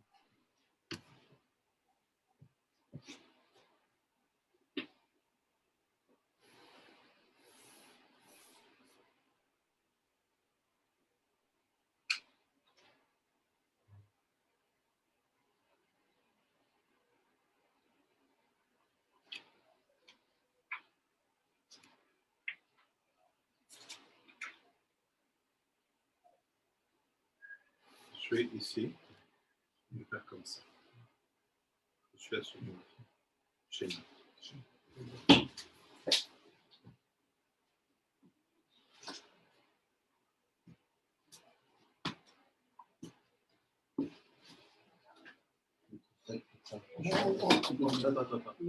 C'est vous là. Donc, excusez-moi, j'ai donné des livres à tout le monde. Donc, on reprend. Et fait, on va comprendre c'est quoi le sommeil. Il dit, chez la dame, et matai ou tov lishon ou non.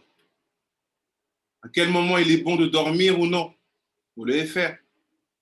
Fait iné, zmanashina ou balayla. Le moment de dormir, c'est la nuit. Az ashina tov me'od kumo sheitbaer. Alors à ce moment-là, le sommeil, il est bon, il est très bon, plus particulièrement dans la première partie de la nuit, pour ceux qui veulent plus de détails. Aomnam, Ashena beyom ra'i la tzadikim. Et dormir en journée, c'est mauvais pour les tzadikim. Et tov la rechaim, mais c'est bon pour les rechaim. Donc quelqu'un qui dort beaucoup en journée, avec tout l'amour et le respect qu'on lui considère, on sait où se trouve spirituellement. Après, il dit, Zulati b'yom Shabbat, comme chez Baer, Inyan, Seder Hayom. Et Gam, Gabe'e Inyan, Yom Shabbat, Yom Shabbat. Il fait le seul moment où il y a une exception de dormir en journée, c'est quand tu es à Shabbat. Là, oui. Le sommeil en journée, il est bon pour ta victime. J'ai une question. Oui. Si, parce que moi, je travaille des fois la nuit. Donc, quand je rentre chez moi, je rentre, il est 7 heures du matin. Maintenant, je suis obligé de dormir à la nuit un peu. Enfin, je dors 4-5 heures. Après je continue la journée, quoi. Toi, tu fais Est-ce que c'est considéré? Non, c'est pas considéré. Parce que toi, Ouais. C'est-à-dire que si tu ne dors pas, tu n'as pas de temps de sommeil. Là, on parle de quelqu'un qui Exactement. aurait en fait un temps de vie normal. Il travaillerait de 8 heures à 8 heures. Et au lieu, par exemple, de dormir à 21h, 22h, lui, il fait des siestes. Mon ami, Shalom, shalom, Rabbi Shimon. Edouard. Rabbi David. heureux de te revoir. Donc, il dit quoi? Il dit, Rabbi Shimon du candidat, on a vu ça hier, je le redonne après la Gemara. Donc, ça revient dans le cadre. Donc, il dit quoi? Il dit dormir en journée, c'est bon pour le Shabbat. Il fait, on va expliquer c'est quoi dormir. Il fait Omnamda, sache, Kitov ou les Isaïr chez Loïchen, Adam Techef Achat Filat Arvit. Qu'est-ce qu'elle a dit toute la matière de Brachot? On parlait de Kriyat Shema d'Arvit. Donc on est bien dans le sujet de la Tfila ici.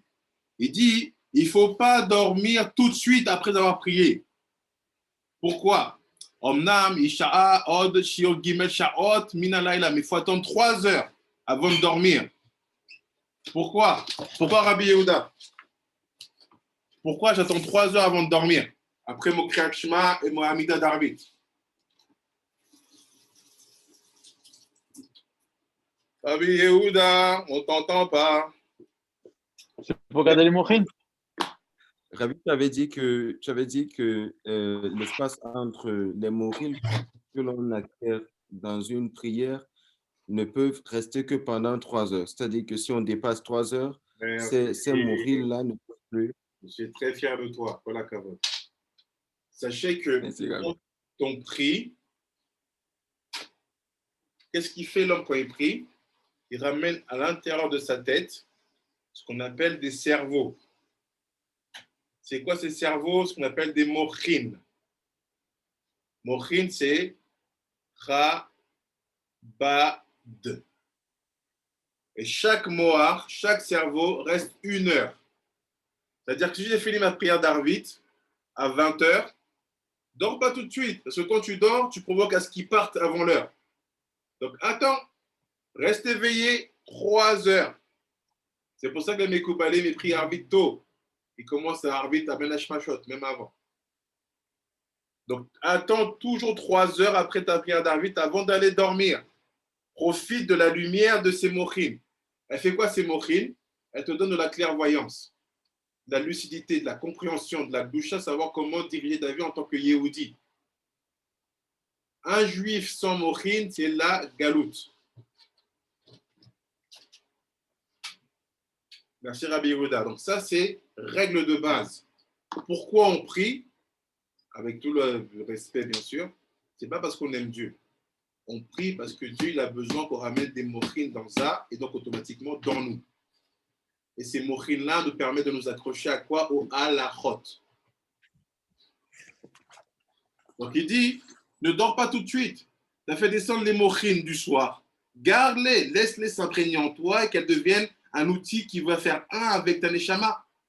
Après il dit, Ve'ya'an ve'inyan ze taloui bema shamrou azal beperek en omdim. הסידים הראשונים שהיו שואבים שעה אחת באחר כך, מתפללים בשעה אחת אחר כך, התפילה. Il fait, tu veux comprendre ça? Regarde dans Maaseh Brachot 21 là-bas, on parle des premiers chassidim, qui étaient les Géonim, qui étaient les Amoraïm, les Tenaïm. Il dit, avant la prière, c'est quoi la prière? Shema Amida. D'accord? Il fait, avant la prière, il se préparait 1 heure. Il priait. Shema Amida, 1 heure. Et après ça, il restait encore 1 heure. Donc en fait, chaque prière, il priait quoi? 3 heures. Pourquoi? Par rapport à fait de laisser à chacun de ces mohars le temps de s'installer. Donc après, il dit, ou Beperir Gemara, Imken, Ma'achar, Sheshoavim, Kol Kar, Bekol Tfila Betfila, Torah Tamim Malacha, Mematen Asit, ou Mishneh Eitor, Chafsedim Ayou. Il fait alors si c'est comme ça, tu pries chaque prière 3 heures. Shacharit, 3 heures. Mincha, 3 heures. Arvit, 3 heures. Et c'est quand tu t'étudies, c'est quand tu fais la parnassa.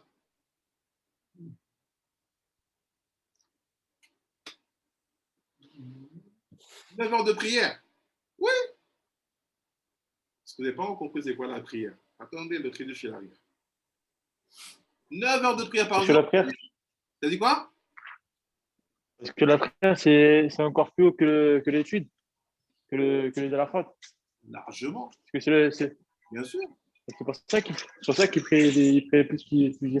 Bien sûr. Parce qu'avec avec la prière qu'il faisait, eh ben, toute la Torah elle était en eux déjà. Bien sûr. La prière, on sait, vous ne savez pas ce que c'est encore. Si vous savez ce que c'est, vous aurez compris toute la sujet qu'on a lu dans la Gemara. Allez, je vais vous le dire. Il dit, וצריך להבין מה העניין של אלו החסידים, כי בלי ספק לאחר גדול היו עושים דבר זה. Alors, on essaie de comprendre c'est quoi l'idée, la pensée, l'intention de ces chassidim-là, parce que c'est sûr que c'était pour une raison valable qu'ils faisaient ça. Tu pries 3 heures de prière, 9 heures de prière, alors tu fais quoi de ta vie? Rien. Ouais. Bah si, il prie de ça. Il fait pas rien quand même de ça. נכון. ואומנם סוד העניין, regarde le secret du עניין.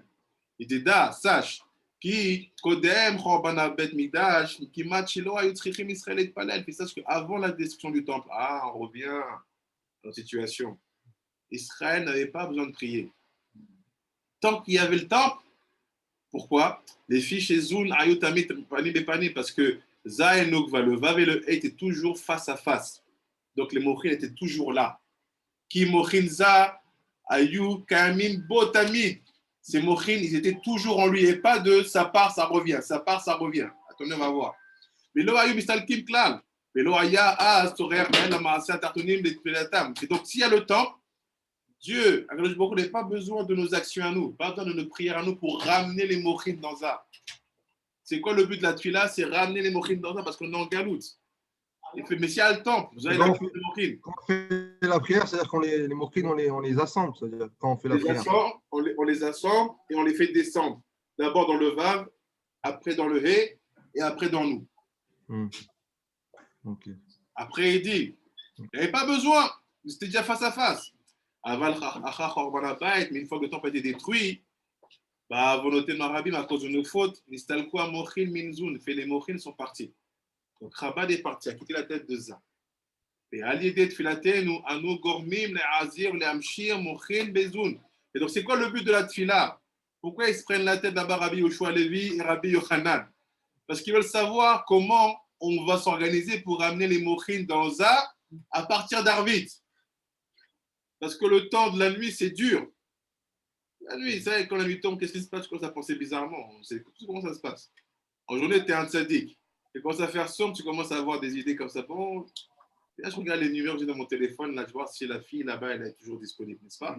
C'est comme ça, non? La nuit, c'est pas où il y a les.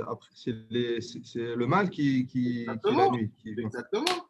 Toute ta journée était bien, la nuit vient, tu commences à dire, non, tu sais, je vais étudier, bien, je regarde un petit film, un petit Netflix, et tu commences comme ça, tu regardes un Netflix, après Netflix, il te met une image comme ça de sexe, tu dis, oh, tiens, je vais voir un autre truc, tu finis, tu as regardé des pornos toute la nuit.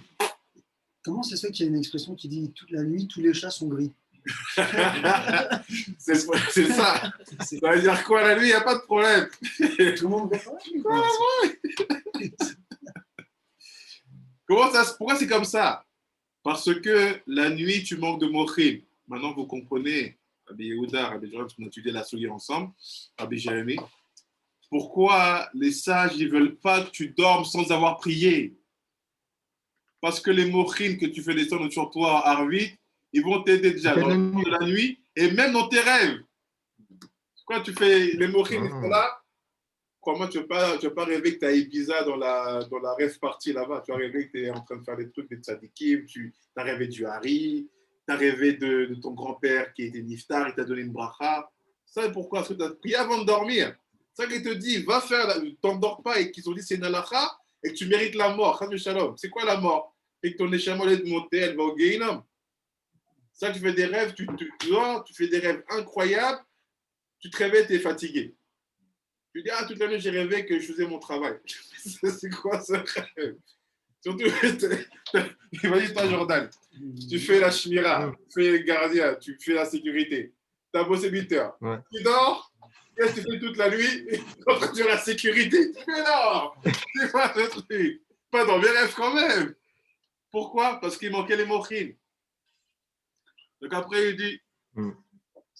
Donc nous, on prie, c'est pour ramener les mochines dans Zayn Nukva. Et une fois qu'ils ont reçu, ils font quoi? Une fois qu'ils ont reçu, que déchets, ils s'unissent ensemble là-haut. Be'et atfila. Au moment où nous on fait la Amida. Ve'yashpiu shefa ba'olam. Et après, ils vont envoyer le shefa où? Dans le monde. Dans nous. C'est quoi shefa? Bene, chaye, mezoné. Les enfants, la vie, le mazon, la parnassa, mais aussi quoi? La kedusha. Parce que celui qui n'est pas kadosh, il ne s'appelle pas quelqu'un qui est vivant. Il s'appelle mort. Après, il dit, mais après la tfila, les mochines, ils partent. Comment ça se fait? Au bout de 3 heures. Merci. Ils partent. Ah, jusqu'à la prochaine tfila. C'est comme ça passe dans tous les jours. Donc, regardez le son. Non, on commence à rentrer dans. C'est-à-dire que toute la nuit, il n'y a pas de mochine alors. Toute la nuit, il n'y a rien. On est tout seul. Rabbi Jordan, tu as posé une question, c'est exactement la réponse qui va arriver tout de suite. Voilà ce qui se passe. Il dit Gam Zesod, Mashama Bagmara. Il fait, tu vas voir, maintenant il y a un autre secret de la Gemara. La Gemara, c'est que les secrets. Ceux qui pensent que c'est pas shoot, bonne chance. Il fait dans Brachot 21. C'est que des brachot, que la Gemara. Il dit regarde, Shiayuk, ça, Talmidei Chachamim. Il y avait des Talmidei Chachamim, Mitpalei Tfilah Nedava. Ils faisaient des pilotes volontaires. C'est quoi de faire la volontaire? Il fait Ben Sayom au milieu de la journée. Il dit c'est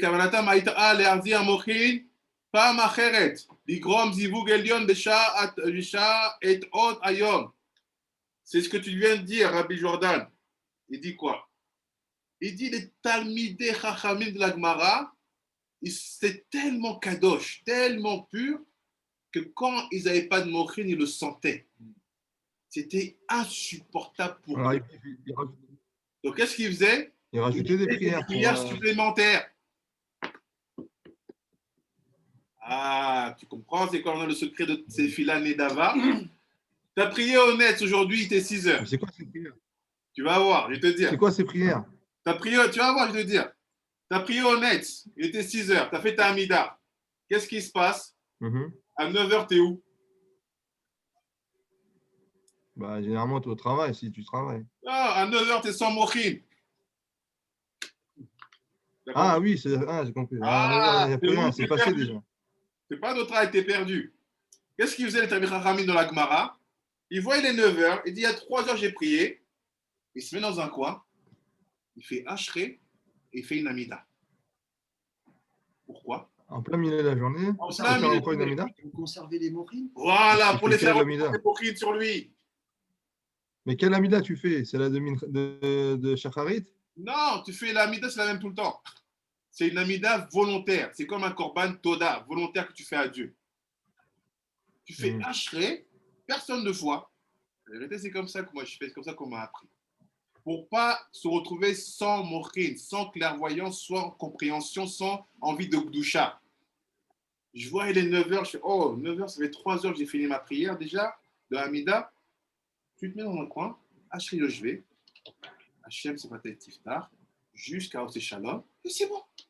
Ça ramène les mochin en toi. Après, tu sais que tu es où à midi? Non, midi, ça va, c'est Mitra. Tu fais Mitra. Voilà. Après, tu fais Mincha, tu as Arvit, et après Arvit, c'est fini. Et pour faire Minchato, bah, tu as 1 heure comme ça, tu dois placer à Mila. C'est pour ça qu'à Bethel, à l'époque de la fête, ils priaient Mincha Gdola et Mincha Ktana. Filin et Talit. Ils faisaient 2 Mincha par après-midi. C'est-à-dire que la Gemara ne te dit pas choisis. Elle te dit fais dans les 2 moments. Ktana et Gdola. Et ça, il ne faut pas dire. Vous voyez comment on lit la Gemara, nous? Ah, ce qu'il dit. Il faisait la tfila en plein milieu de la tfila volontaire. Parce que le but, il voulait ramener les mochines, ne pas se retrouver comme Adam et Chava, tout nus. Petite question. Donc, si on comprend bien, on prie. Et si après, tout de suite, après, on enchaîne avec de l'étude de la Torah, ça ne fait pas conserver les mots. Non. C'est que la prière qui fait. Exactement. Et ça, c'est important de le savoir. C'est pour ça que la prière, elle est au-dessus. Le limoud ne fait pas descendre les mochim. Alors, le limoud, ça t'apporte quoi, le limoud? Ça t'apporte la connaissance, l'étude? Le limoud, L'étude de comment tu vas faire la prière mieux. regarde, c'est ça. C'est déjà comprendre mieux la Torah de Moshe, les halachot.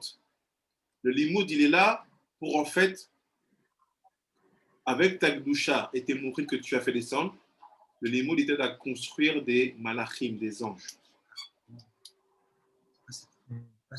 Voilà. C'est plus mochim, c'est malachim. Voilà. Parce que les malachim, ils seront de qualité si tes mochim, ils sont de qualité. Parce qu'en fait, tes mochim, c'est comme papa. Ton sefer féminin, c'est comme ima. Ça fait quoi? Des yeladim qui sont les malachim. Et ces malachim-là, c'est à eux que tu dis, restez dehors pendant que je vais aux toilettes. Alors, regarde ce qu'il dit. Rappelez-vous la question, j'ai demandé c'est quoi un malek, n'est-ce pas? On n'y est pas encore. Regardez ce qu'il dit. Il dit, et c'est aussi la raison pour laquelle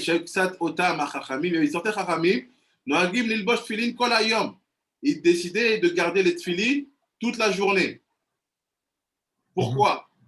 Atam ou chez Aliedekar, Ayou Gormim, El Amochin Elionim des Zououn, chez Lo Istalkou, mais Aim Kolayom, que Moshe Nidbarea, Zel Al Bedrouchet Tfilim. C'est pourquoi ils pensaient quoi? Ils disaient quoi?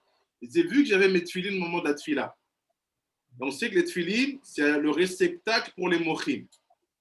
Donc en fait, même si les mochim sont partis après 3 heures, ils ont laissé une trace dans mes tfilin. Donc en gardant les tfilin toute la journée, j'ai au moins la trace des mochim avec moi. C'est pour ça que les chassidim, certains d'Europe de l'Est, et ici notamment les îles d'Herman, toute la journée. Gardent les tfilin toute la journée. Ça vient de là-bas aussi. Mais après le hari, je ne le dirai pas si, et c'est quoi le mieux? Garder les tfilin toute la journée ou de faire une fila volontaire? Et fait le plus efficace, c'est faire une fila volontaire. L'épindrage Parce que la tfila, ça va les ramener alors.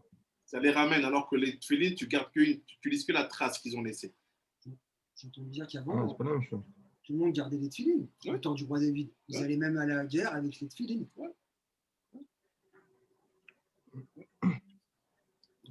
C'est-à-dire qu'ils avaient et les tfilin, et David partout fait des tfilotes volontaires. David, c'est connu. Il priait tout le temps.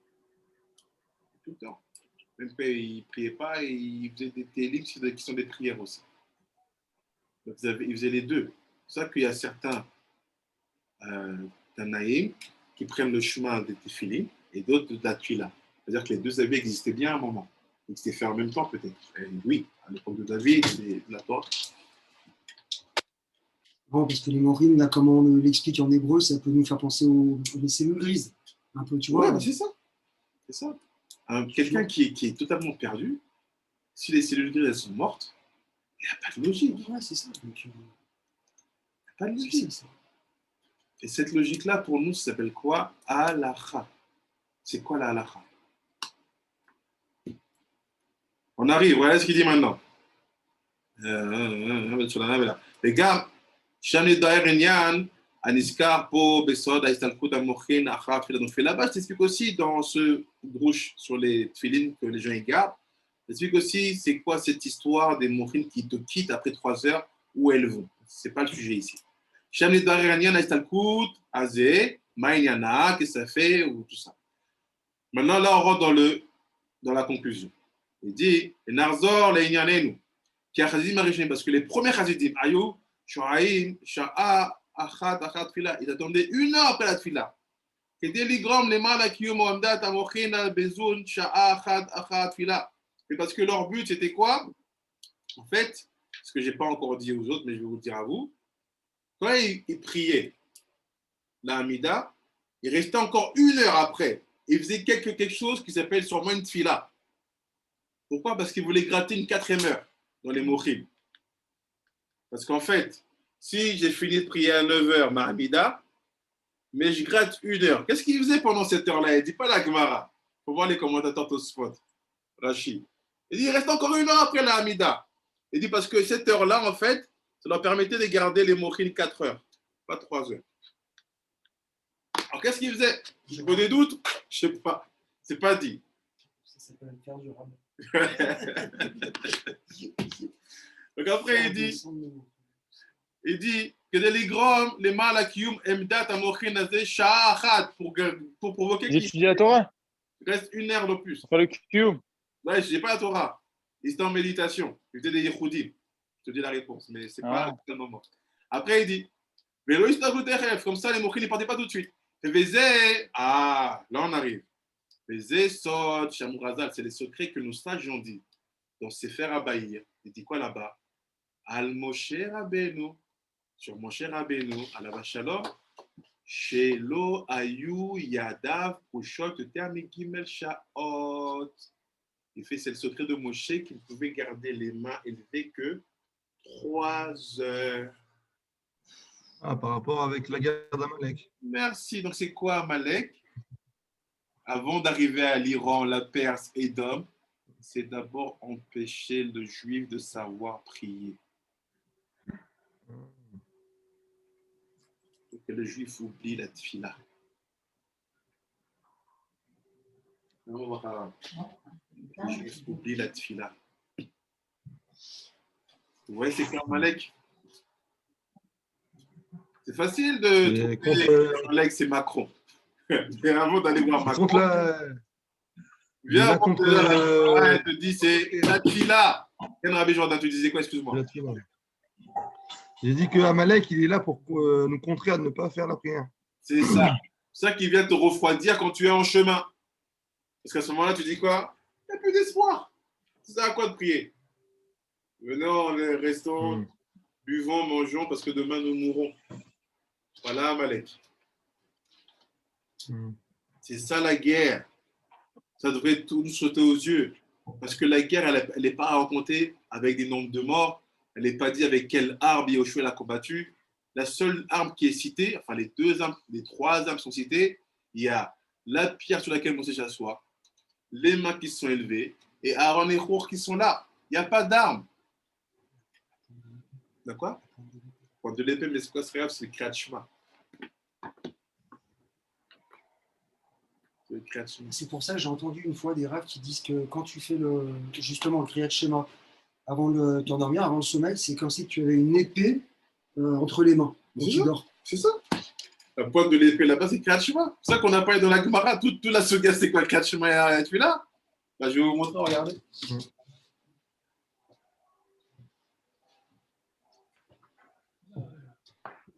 Il n'y a pas là-bas quel temps qu'on a utilisé, la tfila. Amalek, il empêche le peuple juif de prier, de savoir prier, d'étudier les halachot de la tfila. Là, c'est quoi Amalek? Et c'est ce qu'on nous fait lire chaque année dans Parvat Zachor.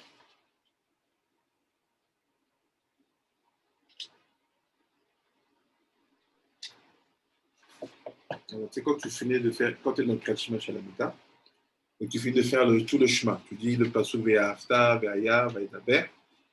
Après, tu dis quoi? Tu dis Yalou chasidim mechavon, iralenu al mishkevotam, promets-moi le digronam, ve'cheref pifiot, et une épée tournoyante dans leurs mains.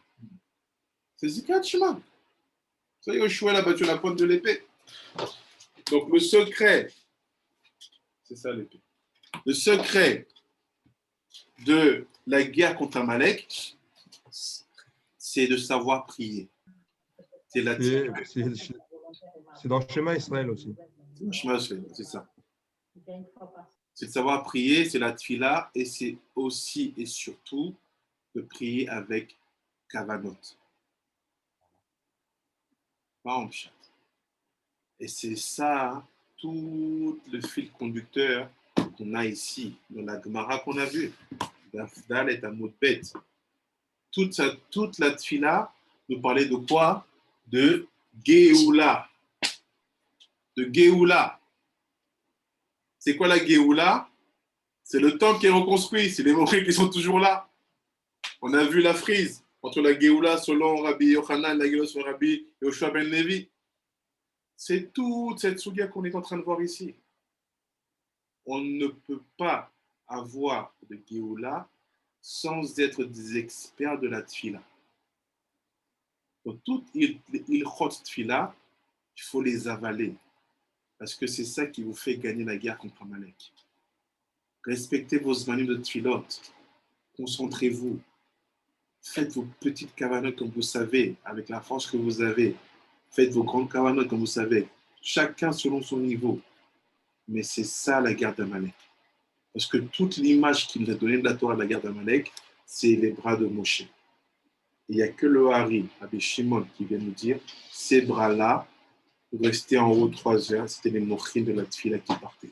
C'est ça que quand les mochines partaient, Amalek gagnait. Et quand il levait les mains, là, on gagnait. Donc, qu'est-ce qui affaiblit Amalek? La tfila. Qu'est-ce qu'il renforce? Pia, pia, pia, pia, pia, pia, pia, pia, pia, pia, pia, pia. Tu pries quoi? Ah, 5 minutes, t'as pris? C'est ça ta guerre? Rabbi David. Ouais. J'avais entendu ça, mais moi j'avais entendu l'étude de la Torah à la place de la prière. La tfila. Maintenant c'est clair, hein. C'est la prière, bien sûr. L'étude de la Torah, c'est genre, je dépends ton père et ta mère. Mais la tfila, c'est le papa. Quand c'est là, Amalek, il se tait. Tu vas dans le limoud, Amalek, il peut très bien exister. Voilà comment des fois, certaines théories ils se battent. Ça, c'était à l'école. Des fois même, deux écoles, ils ne se supportent pas. Ils font des sfarim pour contredire telle théorie. Ça n'arrête pas. Et Amalek, il est là, parce que tout ce temps-là, tu as fait Chavesham de la Shomara sur tel Yeshiva, sur tel Rav, pour contredire sa pensée. Là, il n'y a pas ça. Là, c'est toi et lui. C'est le chien. Baruch Adonai Olam. Rabbi, Amen ve Amen. Rabbi Yehuda. si je peux dire quelque chose, les notions de Géoula, de Mashiach, c'est rien d'autre que la capacité qu'aura le Yehudi de pouvoir maintenir les morils. C'est-à-dire, si on n'a pas la capacité de maintenir les morils, on n'a rien à attendre. Donc, Bravo. c'est foutu. Bravo. Moi, j'assistais à mes cours de l'après-midi. Tu as dit tout ce que je dis depuis 2 semaines. Parce que dans le Purim, on te dit que là, il dort. Le Purim, c'était une période difficile où le monde s'était devenu très dur pour nous. Donc, en fait, les mochines étaient partis. C'est pour ça que la période de Purim a existé. Et nos sages ont dit, tout le but maintenant pour Akadosh Baruch Hu, avec la Purim, c'est de ramener les mochines et que ça nous donne une autre chance, une autre ashgacha. C'est ça qu'on va manger, qu'on va boire à Purim, le fait d'avoir des mochines. Et te dit, tout le but de ces souffrances-là, c'est pour nous amener, comme tu as dit, à la Géoula. Donc, tout le secret, c'est les mochines. Il n'y a rien d'autre. Mais je comprends, tu vois, je ne juge pas. Je suis le premier à espérer que chaque initiative fonctionne bien. Mais quand je regarde les écrits du Réakadosh, de Rabbi Chaim, et que je vois les gens, ils multiplient Shabbat mondial, Shabbat universel, tout ça. Je comprends l'attitude du juif qui essaie de trouver une solution parce qu'il sait que Dieu peut l'écouter. Je comprends, je appuie 100%. Mais après, je me dis, elle est où la concertation? Est-ce que vous avez consulté toutes les personnes qui comptent? Non, on oublie, nous on ne compte pas, on n'est rien. C'était voir les Mekoubalés, ceux qui ont pignon sur eux, pour leur demander s'il faut l'organiser comme ça, la chose. Est-ce que tu veux faire un Shabbat mondial? Mais c'est quoi ton but? C'est de faire des semaines mochines? Tu ne sais même pas c'est quoi définir un mochin. D'abord, j'ai entendu les gens veulent prier pour la Géoula, je crois, à Purim. Ok, comment vous faites? Parce que là, vous êtes en train de vouloir faire une stratégie. Si c'est spontané, ça peut marcher 1000 fois mieux. Si demain, 100 000 femmes juives vont au côté avec un cri, je suis sûr que Mashiach vient.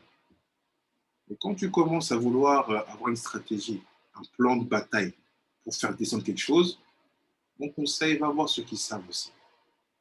Sinon, laisse les gens faire spontanément, ça marchera beaucoup mieux. Amène 10 000 enfants au cotel, 10 000 enfants de 4, 5, 6 ans, 7 ans. Fais-leur crier à chez moi, les ça savoir, ça sera plus efficace que tout ces trucs organisés. Parce qu'après, moi, j'ai un problème avec ça. Tu ne sais jamais ce qu'il y a derrière. Tu ne sais pas ce qui organise, comment ça a été mis en place. C'est bon. Donc, on m'a envoyé un lien pour dire, ouais, est-ce que je vais faire quelque chose avec cette politique? Non, moi, je dis Bezrat Hachem que ça nous libère tous. J'espère que ça va marcher. Mais je n'ai pas d'informations sur la stratégie totale. Donc, je ne peux pas soutenir quelque chose comme ça. Donc, quelqu'un te dit, ouais, j'ai un plan de bataille, regarde, on va réussir à gagner contre cette ville-là, mais il ne te dit pas ce qu'il va faire. Il va faire, où il va passer, il va placer les soldats, tout ça. Tu ne peux pas avancer. Et des fois, la vérité, j'ai beaucoup de mal à écouter les autres rabbins. Ce n'est pas parce que j'ai de la prétention, c'est ce qu'on m'a appris. On m'a dit, pour pouvoir écouter quelqu'un, il faut que tu le renifles. Il faut que tu le sens, tu l'aies vu, pas 1 heure, 2 heures. Il faut que tu aies à côté de lui longtemps. Savoir ce qu'il fait, savoir comment il est, vu sa famille, vu ses enfants, vu ce qu'il est dans le Beth Midrash comme à la maison. Quand c'est comme ça, après tu peux accepter de recevoir de lui. C'est pour ça que même certains sages, c'est une image, il faut comprendre. Laisser les étudiants venir sous leur lit pour qu'ils apprennent comment on fait l'union avec son épouse. Ça veut dire qu'il faisait ça. Ça ne veut pas dire qu'il laissait venir le shalom, mais comprenez ce que ça veut dire, ce que la Gemara veut dire. Parce que même de ça, le rabbin, il te parlait. Moi, je n'ai aucune relation comme ça avec aucun rabbin. Donc, je ne reçois de personne. Je préfère passer 10 ans à galérer, à savoir lire une ligne en hébreu, mais au moins la ligne, quand je l'ai bien acquise, je sais que je l'ai bien acquise. Je préfère faire confiance aux tzadikim qui ne sont pas vivants, qui ont laissé un témoignage vrai, qui n'ont aucun intérêt aujourd'hui à ce que je dise là ou là. Et je l'ai écrit, ils n'ont aucun intérêt. Je préfère faire confiance à eux plutôt que suivre les tendances. Je dis ça, c'est pour ça que je ne mets pas de vidéos de mes cours Internet, à part certains que je laisse un peu public comme je laisse en public, parce que je ne veux pas qu'on dise sur nous des fausses choses. C'est ça la mentalité. Quand tu caches trop, on te dit que tu es en train de faire des mauvaises choses. Donc, voilà, je montre un petit peu. Mais il n'y a aucun cours que je mets en ligne. Bon, ce n'est pas mon but. Je vous pose une question Oui. rapide. Donc là, ce que je comprends bien, c'est que on t'explique, c'est qu'il faudrait plus privilégier la prière que l'étude. Ouais. Faudrait... Moi, je pense comme toi, en fait, aussi. Parce que tous, enfin, je sais pas, mais regarde, tout ce qui est étudié dans le monde, il n'y a toujours rien qui se passe. Donc, je pense que je suis d'accord avec toi encore une fois de plus, il faut privilégier la prière. La prière. Même Hachem, il veut compris. C'est ça. Il sait, il veut compris. C'est nos prières qui Comme disait je suis Jérémie, d'accord. ça a été dit comme ça. Faites plus tu passes du temps dans la tfila. Faites plus dans la tfila, on te dévoile ce que tu dois étudier. C'est ça qu'ils disent, la Gemara, la réponse, c'est quoi? C'est le limoud se faisait de lui-même. Tu es dans ton dé, dans ta tfila, et d'un coup, tu as une idée comme ça qui te vient. Sans dévoiler quoi que ce soit, c'est ce qui m'est arrivé ce Shabbat. J'avais un plan, je voulais enseigner quelque chose cette semaine, et j'écoute Parashat Zachor comme ça, et j'entends le Shadar Tzibour lire la Torah, et il dit Amalek, et ma pensée, elle est focalisée sur les mains. Je connaissais cette souvière, je l'ai étudiée.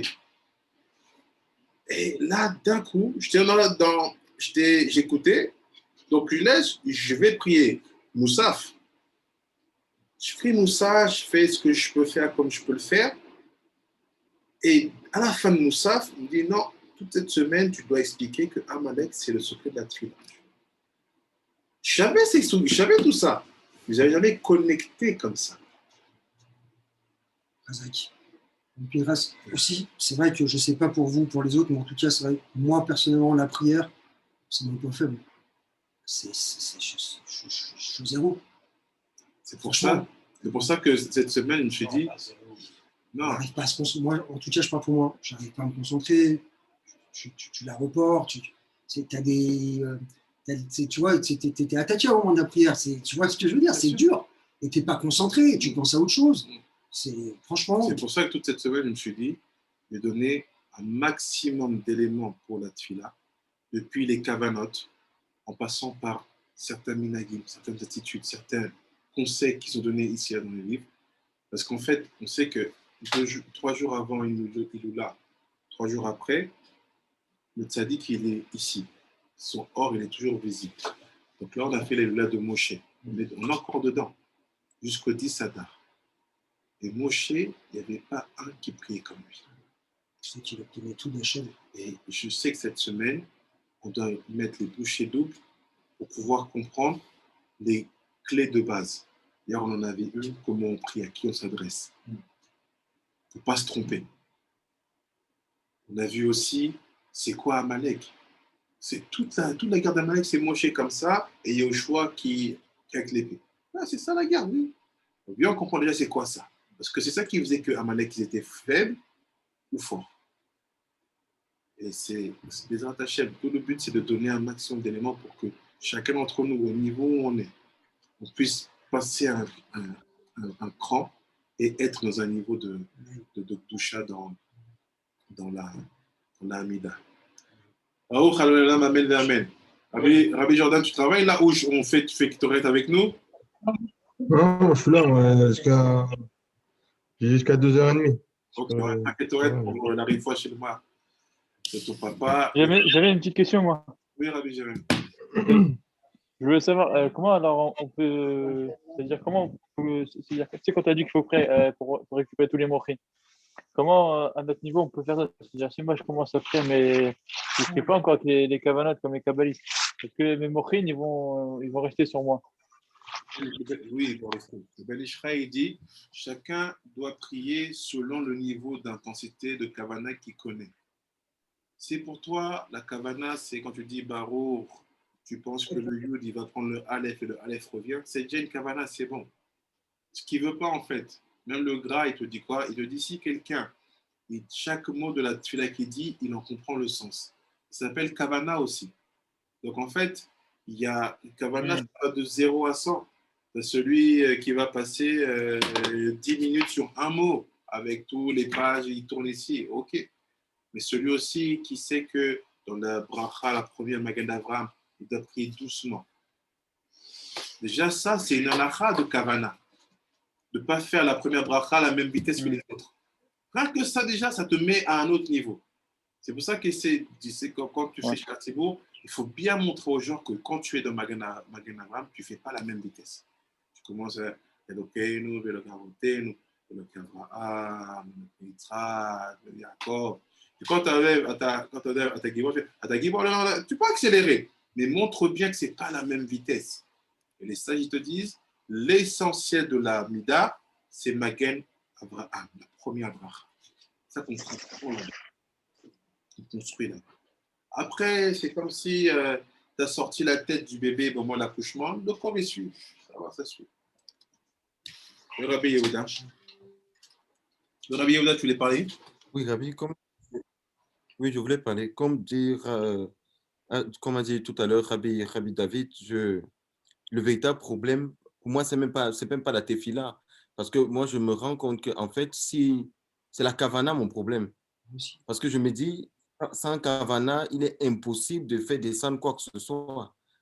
On a beau faire 3 heures, si on ne sait pas ce qu'il faut faire pendant les 3 heures, vraiment, on ne peut rien faire descendre. Moi, c'est tout mon problème là-bas. Et ma question, c'était celle-ci, Rabbi. Est-ce que lorsqu'on fait, depuis que je suis les cours, lorsqu'on fait par exemple la tefila et qu'on arrive, je vais prendre un cas comme ça, et qu'on arrive au niveau du nom d'Hachem, moi, qu'est-ce que je fais constamment? Je vais créer et puis je vais me représenter dans la tête comment on avait, le Absak Maben d'abord. Et c'est le milou du nom d'Hachem, je me représente tout ça, le temps que je craigne.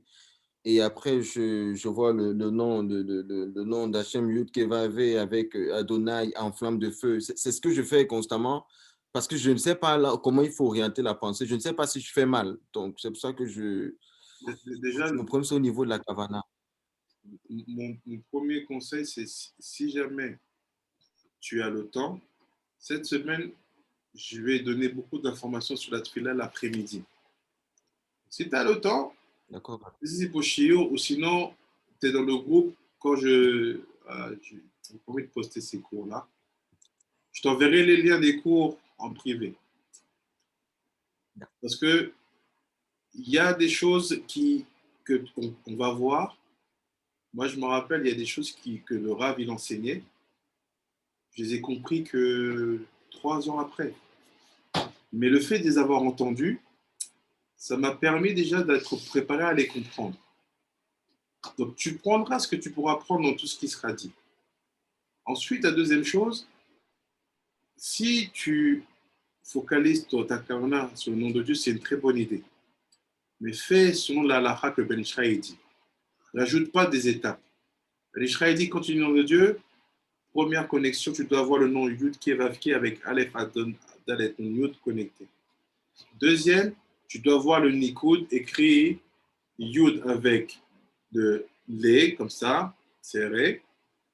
Après, le He avec le Ho, le Vav avec le Patar.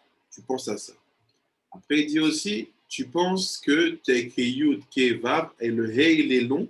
À l'intérieur du He, tu vois Aleph, Dalet. Si tu penses à ça, tu as fait des kavanotes, ça suffit, bien sûr. Ça marche. Bien sûr que le mot est reste. En plus, tu as fait une halakha. Donc, nous tous, on a tous commencé, tous appris, tous. Voilà, je me suis aussi beaucoup inspiré des rabbinim. Je les voyais comme ils faisaient. Tu regardes un peu, tu regardes l'intonation, tu vois son attitude. J'ai beaucoup appris parce que j'étais immergé dans ça. Et moi, ce qu'on m'a appris les premiers jours à Bethel, c'est la colonne vertébrale de la vie, de la doucha, d'un yiddish, c'est la prière.